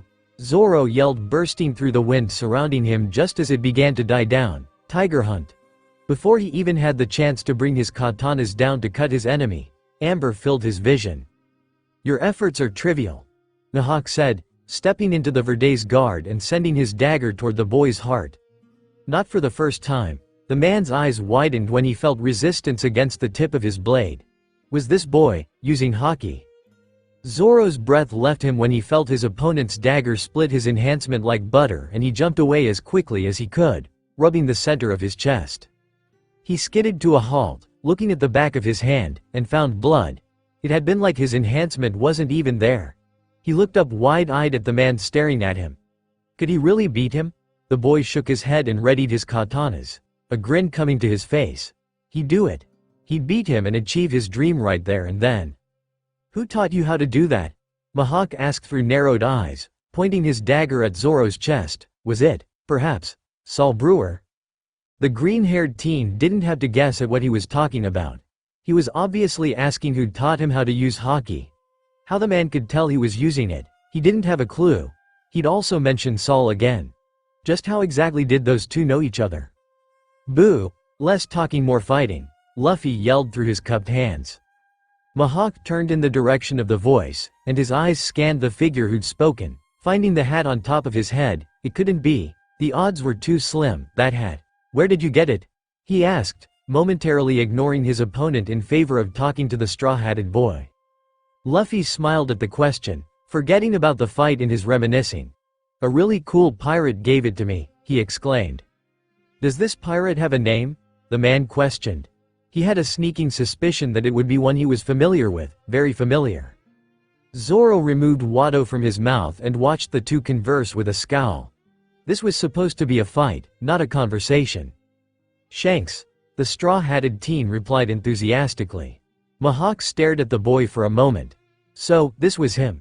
The boy he'd heard so much about, you. He said, pointing at Luffy while he leaned over the railing of the Mary. Is your dream as foolish as his? He already knew the answer, but he wanted to hear it. He wanted to hear him say it in the face of someone he knew was stronger than him. Luffy didn't even register the foolish part of the question. He'd only heard someone asking what his dream was. I'm gonna be the king of the pirates, he yelled in reply, a wide smile on his face. Mihawk laughed, a goal even more foolish than your crewmates. His laughs died down and he suddenly flashed a glare in the boy's direction. And what if I said I also was reaching for that title? What would you do then? The man asked, his amber eyes eagerly awaiting the coming answer. Luffy felt his body want to start shaking under the weight of glare he was receiving, but he stood strong, staring right back at the man in defiance. Then I'd have to beat you right here and right now, the straw-hatted teen replied, slamming his fist into his palm. He'd have to apologize to Zoro for butting in, but he couldn't let something like that slide. The swordsman scoffed at the words. You must realize how futile that would be. Luffy crossed his arms and pouted like a child, turning away from the man and closing his eyes. I don't care if it's fertile or not, I'll do it because nothing is gonna stop me from chasing my dream. He turned back and sent his own Glarian, his conqueror's haky beginning to bubble underneath his skin. It felt like he would need it if he even wanted to have a chance against this person, and even then. Zoro took his eyes off his opponent for a moment to look strangely at his captain. Had he just said fertile? Mihawk continued to stare at the straw-hatted boy and couldn't help but think he had quite the menacing glare. It reminded him of a certain red-haired pirate captain. Maybe that was something else he'd gifted to him. He shook his head, the corners of his lips rising slightly. Your name, he demanded. Luffy immediately came out of his pout and smiled a big smile. It's Monkey D. Luffy, and don't you forget it, it's the name of the future king of the pirates. The older man hid the shock from his face. Monkey D. His little journey to the East Blue just kept becoming more and more interesting. We shall see about that. He turned away from the straw-hatted teen, effectively ending their conversation, and faced his opponent once again. You never answered my question. The green-haired swordsman took a moment before shrugging and pointing the tip of Kaguya in Luffy's direction. He's the one that taught me. It was a surprise to learn that Saul could use haky, but now wasn't the time to think about that. If he ever saw the man again, he'd ask him about it. Not true, Zoro. You pretty much learned it yourself when you fought Treasure Guy, Luffy exclaimed, pouting slightly after the words left his mouth. He was still a little peeved at not getting to be a part of that fight. Yeah, but I wouldn't have been able to do it without you, Zoro replied, turning back to his opponent. So, he's the one that taught me. Mihawk looked between the two boys curiously for a moment before his eyes settled on the one standing across from him. There was something about him that he just couldn't quite put his finger on. However, a part of him was curious. He was curious as to just how strong a child who'd never left the East Blue could be. Do you still wish to continue this fight? He asked. Zoro scowled at the question. Of course I want to continue. Mihawk looked into the black eyes of his opponent and sent him a wicked smile. I'll give you one chance. He pointed his dagger at the green-haired boy. Give me everything you have. However, his small blade dropped down to his side and his grin seemed to become like that of an apex predator. If you don't kill me, you will die. Kick his ass, Zoro, Luffy yelled, pumping his fist in the air. The Verde smirked at the words. You heard the captain.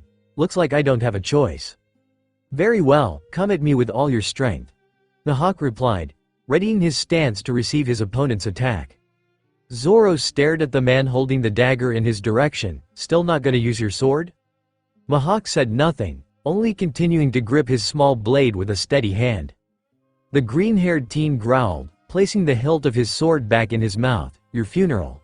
He began his enhancement and the blade in his mouth started to cover itself in haky. You must realize that won't be enough. The older of the two mused. Even with the words, he was still surprised. It wasn't hard to see, now that he was looking for it. This boy from the East Blue could already do basic hardening, while that was nothing to someone like him. It was still surprising that someone from outside of the Grand Line could use haky at all, let alone do something like that. Zoro didn't reply, but he knew his opponent was right. It wasn't enough. He needed more. He moved the rest of his enhancement to his hands and, for what felt like the millionth time, tried to push it through his palms, around the blades he was holding. However, like always, the power refused to move. Flow. The swordsman's eyes widened while the hairs on his arms raised. It wasn't the fleeting breeze of Wado or the cold shiver of Kitetsu. It was the quiet tingle of his third blade, Kaguya. Why it had chosen now to speak up, he didn't know. Nor did he care at the moment. Zoro glanced at the sword and wondered what the feeling meant. Flow. I don't have all day, boy. If you don't do something soon, I might just have to take the initiative and kill you, Mihawk said, watching his opponent close his eyes. Why couldn't he understand that anything he did would be futile? The Verde ignored the words and kept his eyes closed. Flow, like a guiding light, the tingle settled over his enhanced hands and he relaxed them. He expected the energy to move on its own, but it didn't, continuing to sit gathered around his skin. Flow, the tingle came again, and yet, still, there was no movement in his haky. If he wasn't supposed to push, then how was he supposed to move the energy? He focused on his hands and the heat pooled in them, trying to figure out what his sword was trying to tell him. Flow, suddenly, it was as if a flip switched in his head. Flow didn't mean, not push. He focused in on the energy surrounding his skin and instead of trying to force it outward, he guided it like he would if he were moving it anywhere else in his body. There was no forcefulness, simply a holding of hands as Zoro let his haky pool into his palms once again. Instead of trying to push the power out of his skin as if to cover something foreign, he led the energy to the hilt of his blade like it was a part of his own body. Haky flowed from his hands over the hilts of his katanas and gradually began to spread until they were both covered in the invisible power. Zoro slowly opened his eyes and couldn't help but be mesmerized by the shining swords. Thanks, Kaguya. The swordsman thought to himself, glancing at its glittering silver steel. He shook his head and glued his eyes to his opponent. As much as he wanted to revel in his accomplishment, there was something he still needed to do. He stared down the amber of Mihawk's gaze. Last chance. You sure you don't want to use your real sword? There is no need. One does not hunt a rabbit with a cannon, the man confidently answered. Zoro didn't reply, the comment making him growl. He bent his knees and crossed his blades in front of his body, looking his opponent dead in the eye. Santoryu. Sighing, he stood from his sitting position before addressing the boy he would apparently be calling his captain sometime in the future. Listen, I won't let anything stand in the way of my ambition, not even you. I'll join your crew, but, if you ever get in the way of me achieving my dream, I will not hesitate to put you down, permanently. Zoro stared Luffy down waiting for his reaction. Yes. My first crew member, and he's gonna be the greatest swordsman in the world. The Pirate King would have no less on his crew. The future pirate captain yelled, pumping his fist in the air. A grin replaced his scowl at the memory. He couldn't let his captain down. The green-haired swordsman's foot cracked the wood underneath him and he burst in the direction of his opponent in the blink of an eye, his blades held ready to strike. Mihawk watched in fascination as a bright mirage appeared behind his approaching adversary. It was quite the dichotomy. In the sparkling haze was the picture of a demon made of thousands of specks of brilliant light. This boy continued to surprise him. A shame he was going to die before he could even really begin to grow. The Verde's form seemed to shift through Mihawk's as he slashed his blades outward, demon shimmer. He skid to a stop and held his finishing pose as a multitude of rapid clangs came from behind him. Suddenly, cuts all around his body burst open and blood soaked his clothes. The green-haired teen turned around wide-eyed. Had that not been enough to get past that tiny little dagger? He grunted when he felt steel enter his chest and looked down to see a small silver blade halfway buried into his skin. His wide eyes looked up and saw his opponent standing there without a single scratch on him. Zoro, Nick, tightly gripping the rail of the Mary. He wanted nothing more than to jump down and save his friend. But, as much as he wanted to, he didn't. He knew what this meant to him and he couldn't bring himself to get in the way. How could he be this far ahead? How could he have lost to this man without him even using his real blade? Zoro's thoughts spiraled as he watched blood seep from the wound in his chest. However, he stopped them in their tracks and looked away from the knife, into the amber gaze of the man holding it there. Mihawk looked at the black eyes glaring at him defiantly. You know if you don't step back, you will die. The boy didn't answer, he only continued to stare at his opponent. What keeps you standing there? Why don't you retreat? Mihawk asked curiously, keeping a steady hand on his knife and holding it in place.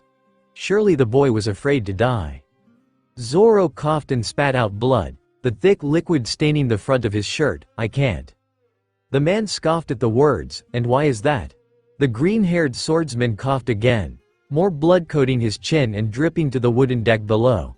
If I retreat even one step, my vow, my ambition, everything I care about, will be shattered. He answered, and all my dreams will be lost forever. Yes. Mihawk confirmed. He looked deep into the boy's black orbs as he said his next words, that's called defeat. Zoro chuckled to himself, coughing up more blood. I guess that means I can't retreat. The man narrowed his eyes, even if it means death? I prefer death to defeat. The green-haired swordsman stated, smiling a bloody smile through the hilt of his sword. Mihawk continued to stare at his opponent before finally backing away and pulling the dagger free from his chest. He'd rather die than give up. The man thought to himself, what strength of spirit. He watched the boy stumble backward and then regain his footing. Was he trying to attack again? Tell me your name again, boy. He demanded. He'd met someone special this day. Zoro looked up at his opponent through hazy eyes. This was it. This was his last chance. It was win or die. Greatest in the world, or death. Roronoa Zoro. He answered. He held Kitetsu and Kaguya out in front of him in such a way that, from the front, the blades of all three of his swords created a triangular fan. I'll remember it, Mihawk said, walking over to his weapon still buried in the wood of the Barate's fin. It's been a while since I've met one so brave.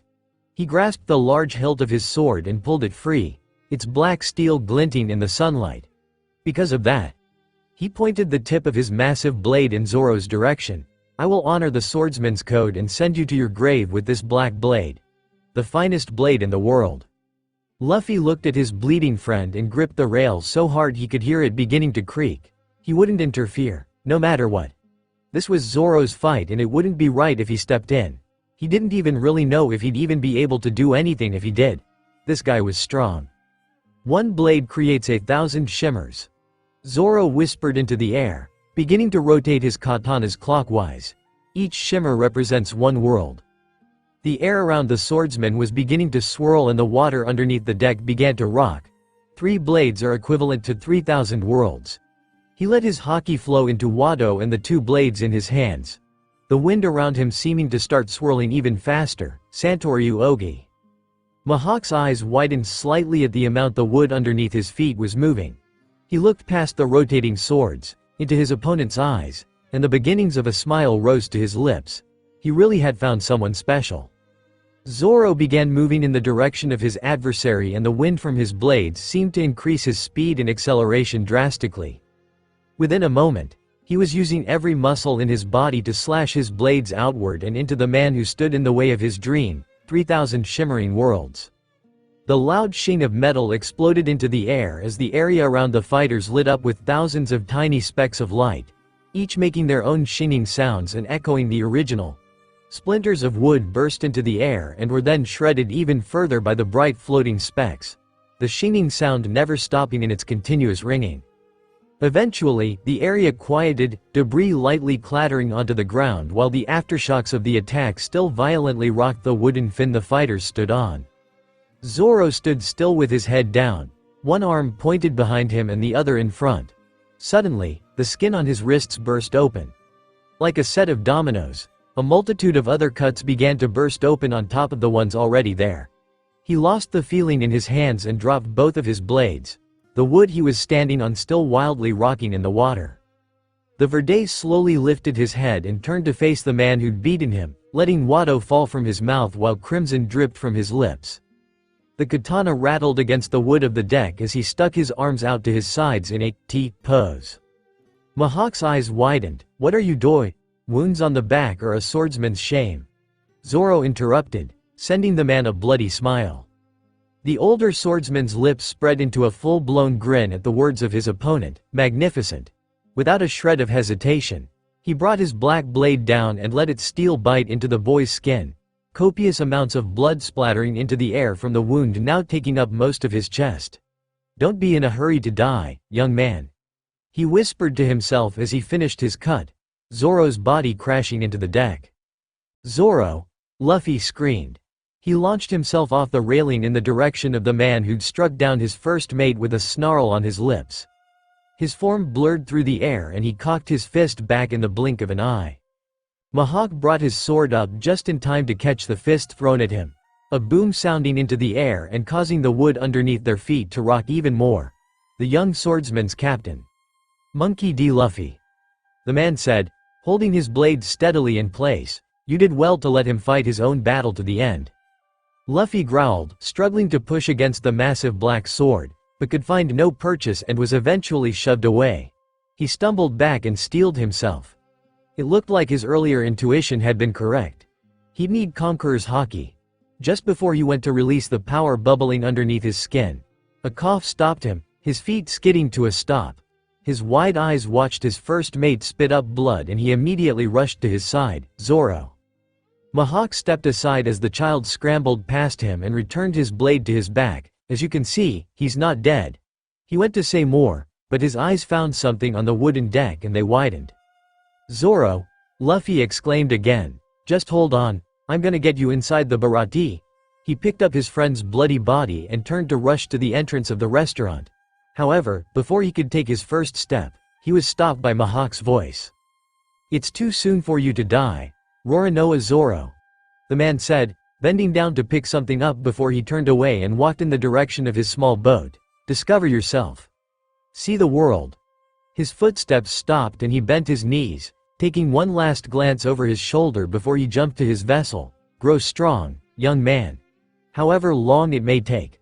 I shall await you at the top." In mere moments, the swordsman landed back on his ship and removed his blade, leaning it against the arm of his chair before he sat down. As his boat began to drift back out to sea, he stared at the object in his hand with a wide smile. "We will meet again someday, Roronoa Zoro." Mihawk thought to himself, looking for a moment longer bead tip of his white plume into the blue waters of the sea. Luffy watched the man's form seemingly disappear from his sight, but he wasn't really paying that much attention, already turning to rush to the front door of the Baratie. He needed to help Zoro. His first mate wasn't dying on his watch. The teen eyed the swords scattered on the deck and couldn't help but think his friend would be mad if they were left out there. He shrugged and began to gather them up, softly sliding each into the sheaths still hanging at Zoro's waist. With that finished, he made his way in the direction of the entrance as quickly as he could, trying not to jostle his friend's wounds too much. The words of the man who defeated him echoed in Zoro's head as he was carried, and he couldn't help the prickle in the corners of his eyes. Luffy. Can you hear me? He'd lost. He'd really lost. A part of him knew it was the most likely outcome, but the majority of him really thought he had a chance. He'd gotten so much stronger, and yet, it didn't feel like it was anywhere close to enough. Yeah, Zoro. Just hang on, buddy, I'm gonna get you fixed up. Well, not me. Someone else. But, you get the idea. Luffy replied, steadily walking his way toward the front door with Zoro held securely in his arms. The green-haired swordsman tried to hide the shake in his voice, keeping his eyes tightly shut. Were you worried? Luffy went to respond, but before he could get the words out, his friend continued. If I fail to become the world's greatest swordsman, Zoro's bloody hand came to cover his watering eyes, you'll be disappointed, right? Zoro. The straw-hatted teen whispered, stepping up to the door of the Baratie. He'd never seen his friend show this much emotion before. Never again, Luffy, Zoro said, lifting his hand from his eyes and looking up into his captain's black orbs. He didn't care if he saw him cry. He needed him to know, I will never lose again, he declared. The tears began to flow faster and emotion welled up inside of him. Emotion that had to be let out. From now to the day I beat him and become the world's greatest swordsman, I will never lose again, he yelled through his tears, looking to the sky above. It took a moment, but, eventually, he was able to look his captain in the eyes again. Got a problem with that? King of the pirates? Luffy's signature laughter burst into the air as he pushed open the door to the Baratie and sent his first mate a big smile. Nope, he said, popping the P, not at all. Chapter 31. Captain's orders, anyone in here a doctor? Luffy yelled as the front door of the Baratie slammed open. Jin looked up and his eyes widened at the sight that met his vision. What the hell had happened to Zoro? The swordsman's form was soaked in blood, most of it coming from the large gash starting at his left shoulder and running almost all the way down to his right hip. You, boy, Don Krieg said, disregarding the bleeding form in the kid's arms. He dropped his fork on his plate and stood up to address him. I've seen you somewhere before. As soon as the two had come through the door, he thought they looked familiar. The straw hat was especially tickling something in his brain. However, he was having trouble placing where he'd seen them. Luffy ignored the large man and repeated his earlier words. Someone in here a doctor? He showed Zoro's bloodied body to the rest of the room. He needs help, bad. A woman stood from her table and rushed in their direction after being shown the gruesome injury on the green-haired boy's chest. Please put him on the ground, she said, looking into the eyes of the straw-hatted teen. He looked worried. You're a doctor? Luffy asked while he softly placed his friend on the floor.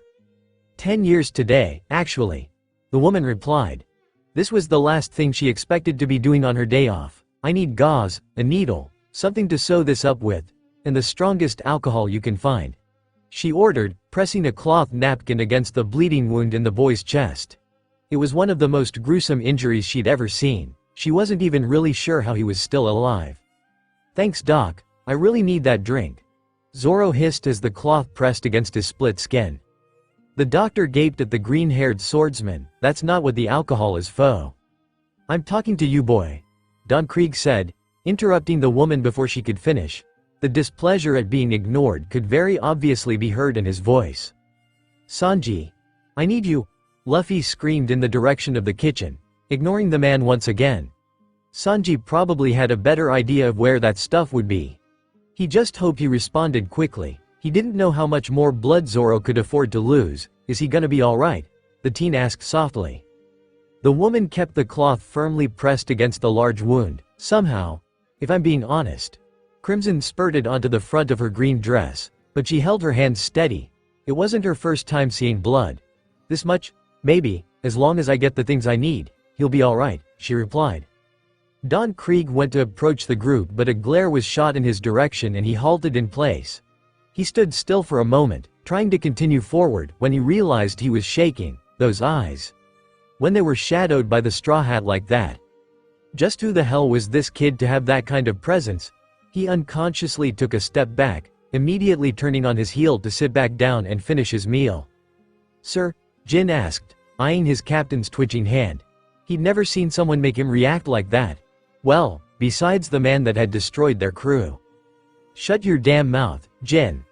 The man growled, still staring at the straw-hatted teen while he struggled to stop his shaking hand. "That brat isn't normal." The kitchen door was pushed open and Sanji walked out with his apron on. "What the hell do you want?" He stopped himself when he saw the moss ball with blood profusely pouring out of a gaping wound on his chest. He rushed over to his two soon-to-be crewmates. "What the hell happened, Luffy?" The straw-hatted pirate captain went to respond but was beaten to the punch. "Ah." Zoro groaned before shooting a pained smirk at the blonde. "Were you worried about me, Cook?" "Please try not to speak, sir," the woman advised. "It'll only make you lose more blood." "Yeah, shitty mosshead. Don't speak." Sanji scowled. "I wasn't talking to you." He couldn't lie though, there was a small part of him, a minuscule part of him, that was a little worried. Emphasis on the little. "Sanji, she needs stuff to fix Zoro," Luffy said, ignoring his question. He faced the woman trading out her blood-soaked cloth for another that sat on an empty table. "Hey, lady. Tell him what you need." The woman wasted no time in relaying the list of items she needed to make sure the green-haired boy didn't die. Gauze, the strongest alcohol you can find, a small needle that string can be looped through, and something to sew this up with, she said, pressing the new cloth napkin to her patient's wound. The other injuries could be taken care of later. "Your wish is my command, my lady," Sanji exclaimed with hearts in his eyes. He went to rush off and grab the requested items but stopped himself from doing so. Knowing Mosshead probably wasn't going to die on the spot, he decided he had time to ask a very important question. "Hey, Luffy," he said, getting the boy's attention, "you guys find Nami?" He'd been wondering where his goddess could have gone this whole time. She wouldn't just up and leave without giving him a goodbye, right? The thought made him want to droop in sadness. Luffy sighed at the words, his mind moving to the girl in question. He was worried about her. "No," he replied, frowning. At this point, it was safe to say she'd left and it made his frown deepen even further. Ever since they'd reunited she'd seemed different, and now that she was gone again, a part of him was nervous. For some reason, he really didn't like the idea of her being alone, even more than usual. "Excuse me," the woman interjected, "unless you both want your friend to die, I suggest getting me the things I asked for." She lifted the blood-soaked napkin from the boy's chest and paled at how dark it was, quickly. Sanji acquiesced immediately this time. "I'm so sorry, my lady, I'll get the stuff you need and be back in a flash." He shot one last look at his frowning friend before turning and rushing in the direction of the kitchen. "I think you should go after her," Zoro groaned out after the chef's retreating footsteps could no longer be heard. Luffy looked at his first mate with wide eyes. Where was this coming from all of a sudden? What was he even talking about? Did he expect him to just up and leave him in the state he was in? "We've both seen it, she's different than she used to be, more closed off," the Verde said, a fit of bloody coughs taking him over. The woman trying to stem the swordsman's bleeding wound shot him a panicked eye. "Sir, please stop talking. You're only making things worse for your—" "I don't know why, Luffy, but something in my gut is telling me she needs you more than I do right now," Zoro said, looking up at the ceiling. Over the time they'd been traveling together, it felt like she kept getting further and further away from them, like she was trying to distance herself. He moved his eyes to his friend's gaze. "Our navigator needs your help, Captain." "I just know it." For some reason, he felt that if Luffy didn't go now, the Nami they knew might just be lost for good. Luffy gaped at the words. He felt the same way, but, Zoro, what about you and Sanji? He asked. The swordsman wouldn't be able to travel safely until his wound had at least healed a little and his chef still didn't look ready to leave. "Leave me here," Zoro replied, sighing and looking back up to the ceiling, "and then, when you've got our navigator, come back and pick me in the cook-up." The thought of having to live with Sanji sent shivers down his spine, but he made no move to retract his statement. The straw-hatted pirate captain eyed his first mate for a long moment. "You're sure?" he asked. He wasn't going to argue, but he was still a little reluctant to leave with the state the swordsman was in. "I'm sure," Zoro said, "but if you're gonna go, you'd better do it soon. She's probably been gone for a while already." He turned and looked at the woman, sending him a glare for disregarding her words. Sighing once again, "I'm gonna be fine, Luffy. She's gonna take care o." She pressed harder on his wound and he groaned in pain. Yeah. I'll shut up now," he placated. Honestly, it was a miracle he hadn't passed out yet. The door to the kitchen swung open and Chef Zeph walked out of it holding a bulging brown sack over his shoulder. He strode through the restaurant, all the guests' eyes following him, and heaved it onto the table Don Krieg was sitting at. 50 meals for 50 men. The man said, scowling, "Now get the hell out of my restaurant." The captain of the Krieg pirates grinned, forgetting about the boy whose identity he still couldn't place momentarily. "Jin, let's go," he ordered, standing from his chair and walking in the direction of the front door. Once his men were fed, he would rally his troops and take not only Red Leg Zeph's logbook but his ship as well. A devious grin plastered itself on his face. He'd been thinking about it while they waited and decided that this was the perfect vessel for him. It was perfectly inconspicuous and without flying a pirate flag.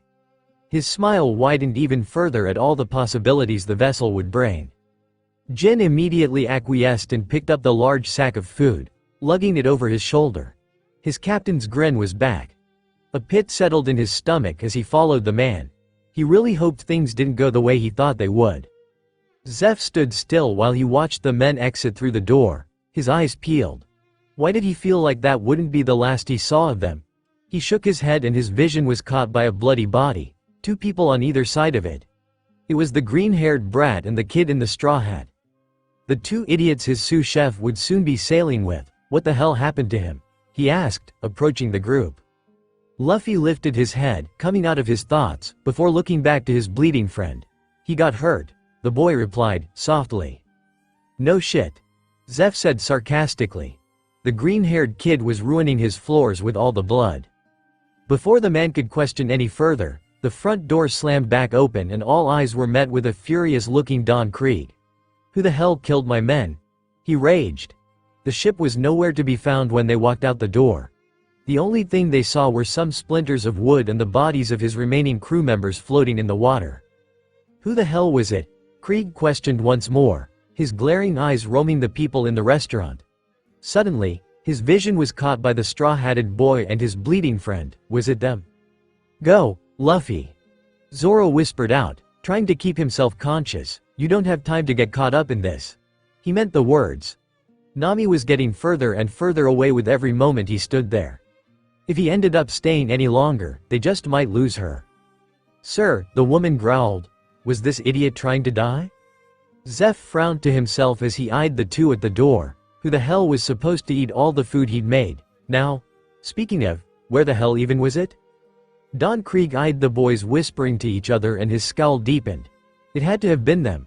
"You too, it was you, wasn't it?" he spat.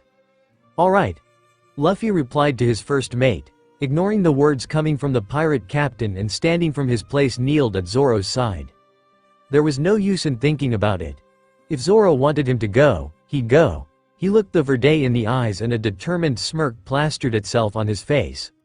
"I'll bring her back, and this time, it'll be for good," he declared.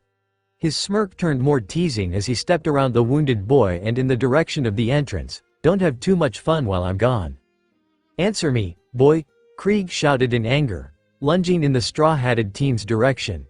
He drew his fist back and shot it forward with all the strength in his body, his knuckles impacting skin with a loud smack.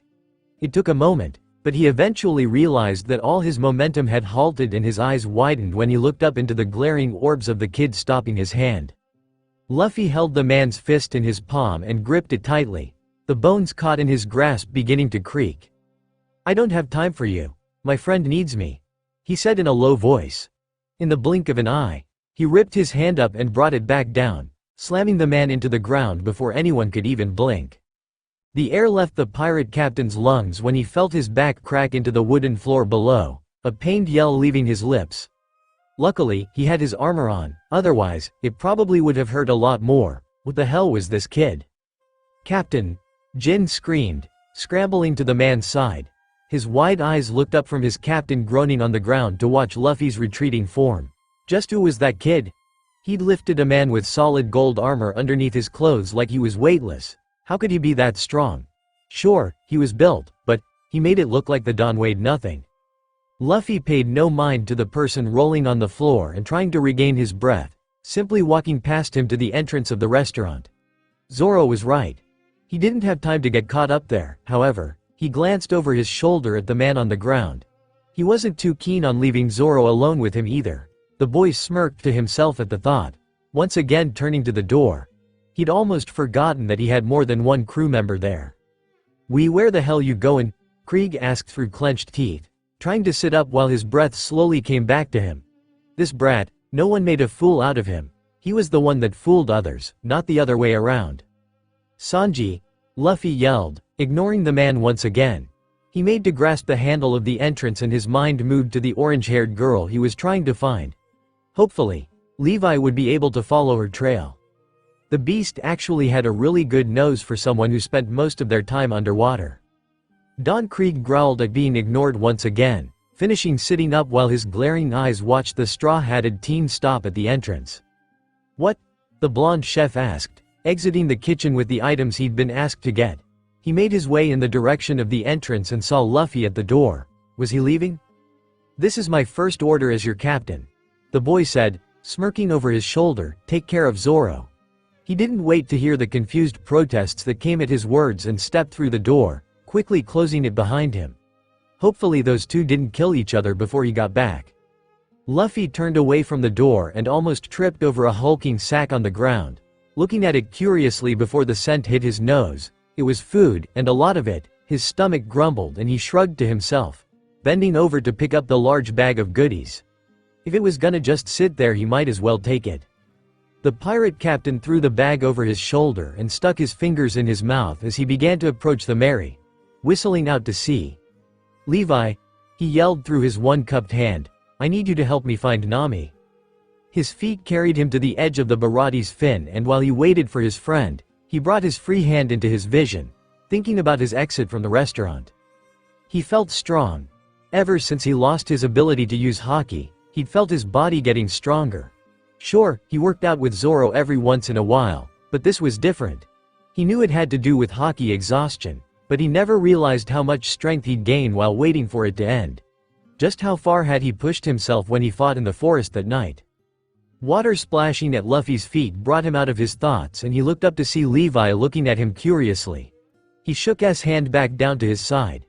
He had more important things to worry about. "Alright Levi, Nami's gone and I need you to help me find her. Can you still follow her scent?" he asked, hopefully, if he couldn't. The beast turned its back to the Barate and faced the sea, raising his head to sniff the air. A moment passed while Levi continued to search for the scent of his master's friend, but he eventually turned around and lowered his head in defeat. "No luck?" the boy asked, sighing. His sigh deepened when his friend nodded his head in confirmation. How the hell was he supposed to find Nami now? He shot a thoughtful look over at the Mary and an idea came to his head, turning back to the beast with a question on his lips. "If I find something that has her scent on it, could you find her then?" The large creature somehow shrugged, as if to say, "I can try," and the boy smiled to himself, turning to jump up to the Mary. His sandals found the wood of the deck and he wasted no time in sprinting his way toward the storeroom, tossing his newfound sack of food up to the door of the galley before quickly pulling the door open. Rapid footsteps carried him to the hatch on the other side of the room, his hand quickly finding the handle. He lifted the small door and the scent that hit his nose made him smile, taking a moment to revel in it while he climbed down the steps. It smelled like a sea breeze mixed with tangerines. The teen shook the thought away and glanced around, looking for anything that might smell strongly of Nami, when his eyes found the desk she liked to draw maps on. Luffy gazed at the slanted wooden table and his smile grew when he saw only one item left on it. A pen. Specifically Nami's pen. The one she used to draw whenever she was on the Mary. It was perfect. He quickly snatched up the utensil and sprinted his way back up to the storeroom, not even turning to shut the door to Nami's room behind him. He pushed open the storeroom door and within moments had jumped back down to the Barate's fin. "Levi, will this work?" he asked, holding the pen up to the beast's nose. Levi turned away, sniffing the air once again, and this time he turned back to his master with something like a grin overtaking his large maw. "Really?" the boy asked, excitedly. The beast nodded its large head once again and submerged back under the water, heading to the front of the Mary. He didn't need to wait for his master's words to know what was needed of him. Luffy wasted no time in jumping back to the deck of his ship and sprinting to the anchor storage room. It took only seconds to raise the anchor and rush back out, moving in the direction of Mary's figurehead. He scooped up Levi's reins before he jumped up to his place and tossed the rope into the water, the slack cord tightening. The pirate captain held on tightly with one hand, the other still gripping the item he was holding. "Remember, Levi, don't hurt the Mary." As the boat began to increase in speed, he opened his fingers and glanced at the pen resting in his palm. "But don't be afraid to go a little faster than usual." He kept his eyes trained on the drawing utensil for a moment longer before placing it in his pocket, grasping the reins, and looking out to the horizon once again. He was going to bring her back. There wasn't a single shred of doubt in his mind about it. His navigator was coming with him to the Grand Line. He wouldn't have anyone else. A determined smile rose to the boy's lips. It was time to learn what Nami's dream was. Because once he found her and took care of whatever it was that needed to be taken care of, he wouldn't be letting his friend go. Ever again. "Just wait for me, Nami. I'm coming," he whispered into the air in front of him as the Bharati continued to grow smaller and smaller in the background. At this point, Luffy didn't care what she had to say about it, whether she wanted him to come after her or not. It didn't matter. He wanted his navigator and nothing was going to stop him now. After all, he was a pirate, and pirates only did what they wanted. Sanji gaped while he watched the door close behind his captain, silence hanging over the room like a wet blanket. He'd actually left. It took a moment, but Luffy's words eventually registered and he groaned, his feet moving once again. He couldn't ignore an order from his captain, especially not his first one, no matter how badly he wanted to. "Here you are, my lady," the chef said, setting the items the woman had asked for on the ground beside her. He sent her a strained smile. "Please make sure this idiot doesn't die. My captain would be upset if he did." He looked down at the bleeding swordsman. "Even though I don't really know why," he whispered to himself. "What was that, cook?" Zoro scowled. Don Krieg slammed his fist into the wood before standing up with a vicious scowl on his face. "That damn brat." He wanted the kid dead, but it looked like that wasn't happening. He didn't think he could beat the straw-hatted brat in a straight fight. He felt like a rag doll in his hand. The thought only made his scowl deepen. His eyes found the bleeding body on the ground, two people on either side of it, and his glare slowly turned into a malicious grin. If he couldn't kill the kid who'd made a fool of him, why not kill his injured friend? Sanji scowled back at the swordsman, unaware of the slowly approaching figure at his back. "All that moss in between your ears makin' you go deaf, greenie?" The swordsman chose not to respond and turned away, locking his glaring eyes on the ceiling once again. Maybe he should have told Luffy to wait for him. "This is gonna sting, so brace yourself," the doctor said, pouring alcohol around the gash in the boy's chest. She wanted just enough to disinfect the wound but not so much as to damage the exposed tissue underneath. Zoro hissed when he felt some of the liquid seep into his cut. She wasn't kidding about the stain. However, she could stand to use some more accurate descriptors. Sting was definitely an understatement. The woman finished disinfecting the wound and went to dry it as best as she could. She needed to at least be able to see the skin she was trying to stitch back together. The napkin soaked up the excess blood and alcohol and she grabbed the needle sitting next to her, having prepped it beforehand. She turned to the chef that had brought her the things she needed. "Sir, I need you to hold this while I try and stitch up this wound as best I can." Sanji groaned in annoyance but complied nonetheless, getting to his knees. He couldn't deny a beautiful woman, even if her request did involve Mosshead. "Your wish is my command, Myla." The blonde suddenly ducked and lightly tackled the woman to the ground before she could be hit by the arm careening over both of their heads. He didn't even have the chance to ask if she was okay. Already rising back to his feet and turning wide-eyed in the direction of his injured crewmate. Zoro scowled at his own weakness, unable to do anything as he stared down the barrel of Don Krieg's golden pistol. "Cook," the swordsman growled. He hated having to rely on the pervert, but he really didn't have much of a choice at the moment. This oughta do it. The pirate captain grinned to himself, eyeing the helpless boy at his mercy. This would show that damn straw-hatted brat why you didn't mess with Don Krieg. Just as he went to pull the trigger of his gun, the sole of a black boot connected with his wrist and pushed the barrel of the weapon away just in time to save his target from eternal rest. A gunshot rang through the dining area and the patrons of the restaurants began to become more and more agitated, panicked voices rising as most scrambled to leave after the frightening display. "Afraid I can't let you do that, no matter how much I might want to." Sanji shrugged apologetically while people desperately shouldered past him to get out of the restaurant. Captain's orders. The wood beside Zoro's head was splintered, smoke wailed in the floor as his cheek dripped with blood from where the bullet had grazed his skin. He glared at the chef standing over him. "I better not die, you damn pervert. Just shut up and do something useful like go to sleep. I'm tired of hearing you run your shitty mouth." The chef replied. He thrust his foot outward and knocked the pistol from Krieg's hand, launching off the ground with his other foot. Spinning in the air, he brought his leg around and slammed it into the man's side with much more force than it looked like he should have been able to generate. The pirate captain's body flew toward the wall and impacted with a loud crash, the wood cracking underneath his heavy form. "Captain!" Jin screamed for the second time that day, rushing to catch the man's falling body before it could hit the ground. He groaned when the heavy load landed on his shoulder but stabilized quickly enough to help the Don stay on his feet. He glanced back at the chef who had fed him earlier that day with shock on his face. Just who exactly were these kids he'd met? "I'm afraid I'm going to have to ask the two of you to leave," Zeph said, stepping between Sanji and the two men. He gestured around the now empty dining room. "As you can see, we are about to close up for the day." Jin looked between the two chefs, eyeing them, and couldn't help but think it might be a good idea to listen. He just watched Sanji move faster than anyone he'd ever seen. It was like he'd known what the Don was going to do at the exact same time the man himself knew. "Shut your damn mouth, you washed-up old pirate," Krieg growled, shoving Jin away in anger. He was tired of looking weak. He wasn't weak. He was one of the largest bounties in the East Blue, and this was the second time he'd been made a fool of in the past hour. He grit his teeth so hard they began to creak. Here's what's going to happen. The pirate captain hated the fact that he had to resort to this right out of the gate, but without his men, it was the only way he'd be able to take the ship. He didn't care if the old man died. The logbook was somewhere on the vessel. He just knew it. He would find it eventually.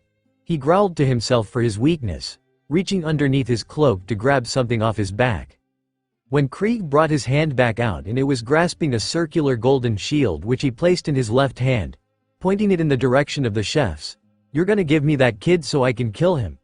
Then, his eyes met Zeph's and a grin plastered itself on his face. "You're going to give me this ship and the logbook from your time as a pirate."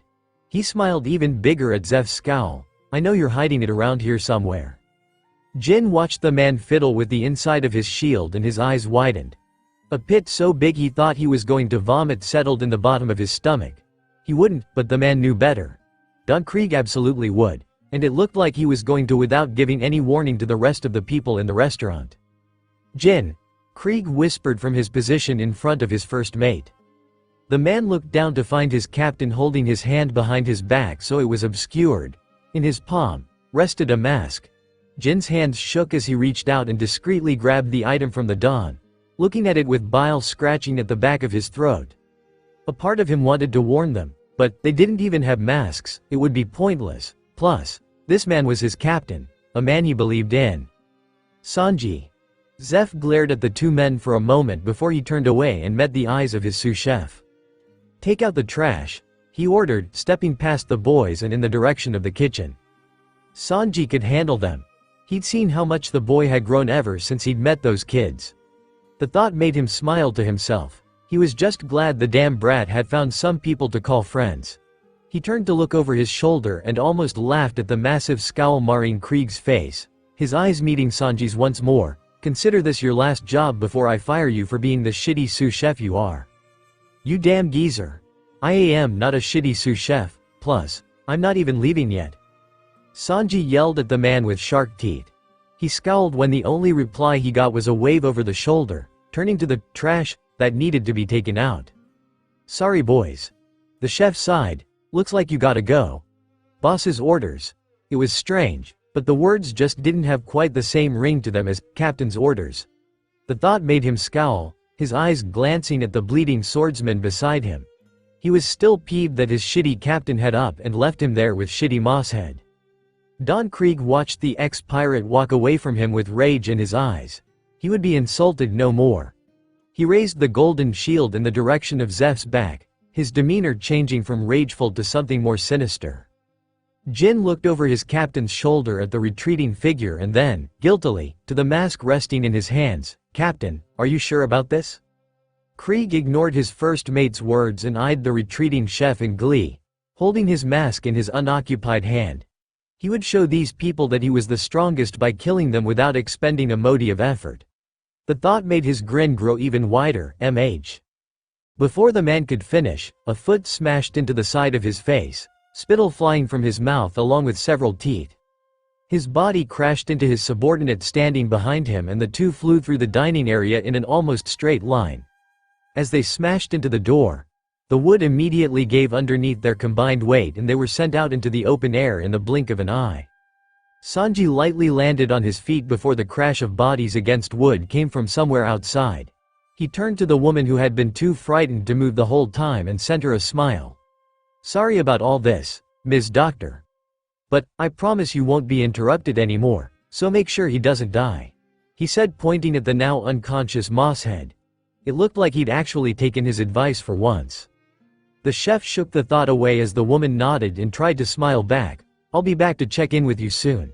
He turned away from the two and in the direction of the broken entrance. A small smirk growing on his lips, like the old geezer said, "I gotta go take out some trash."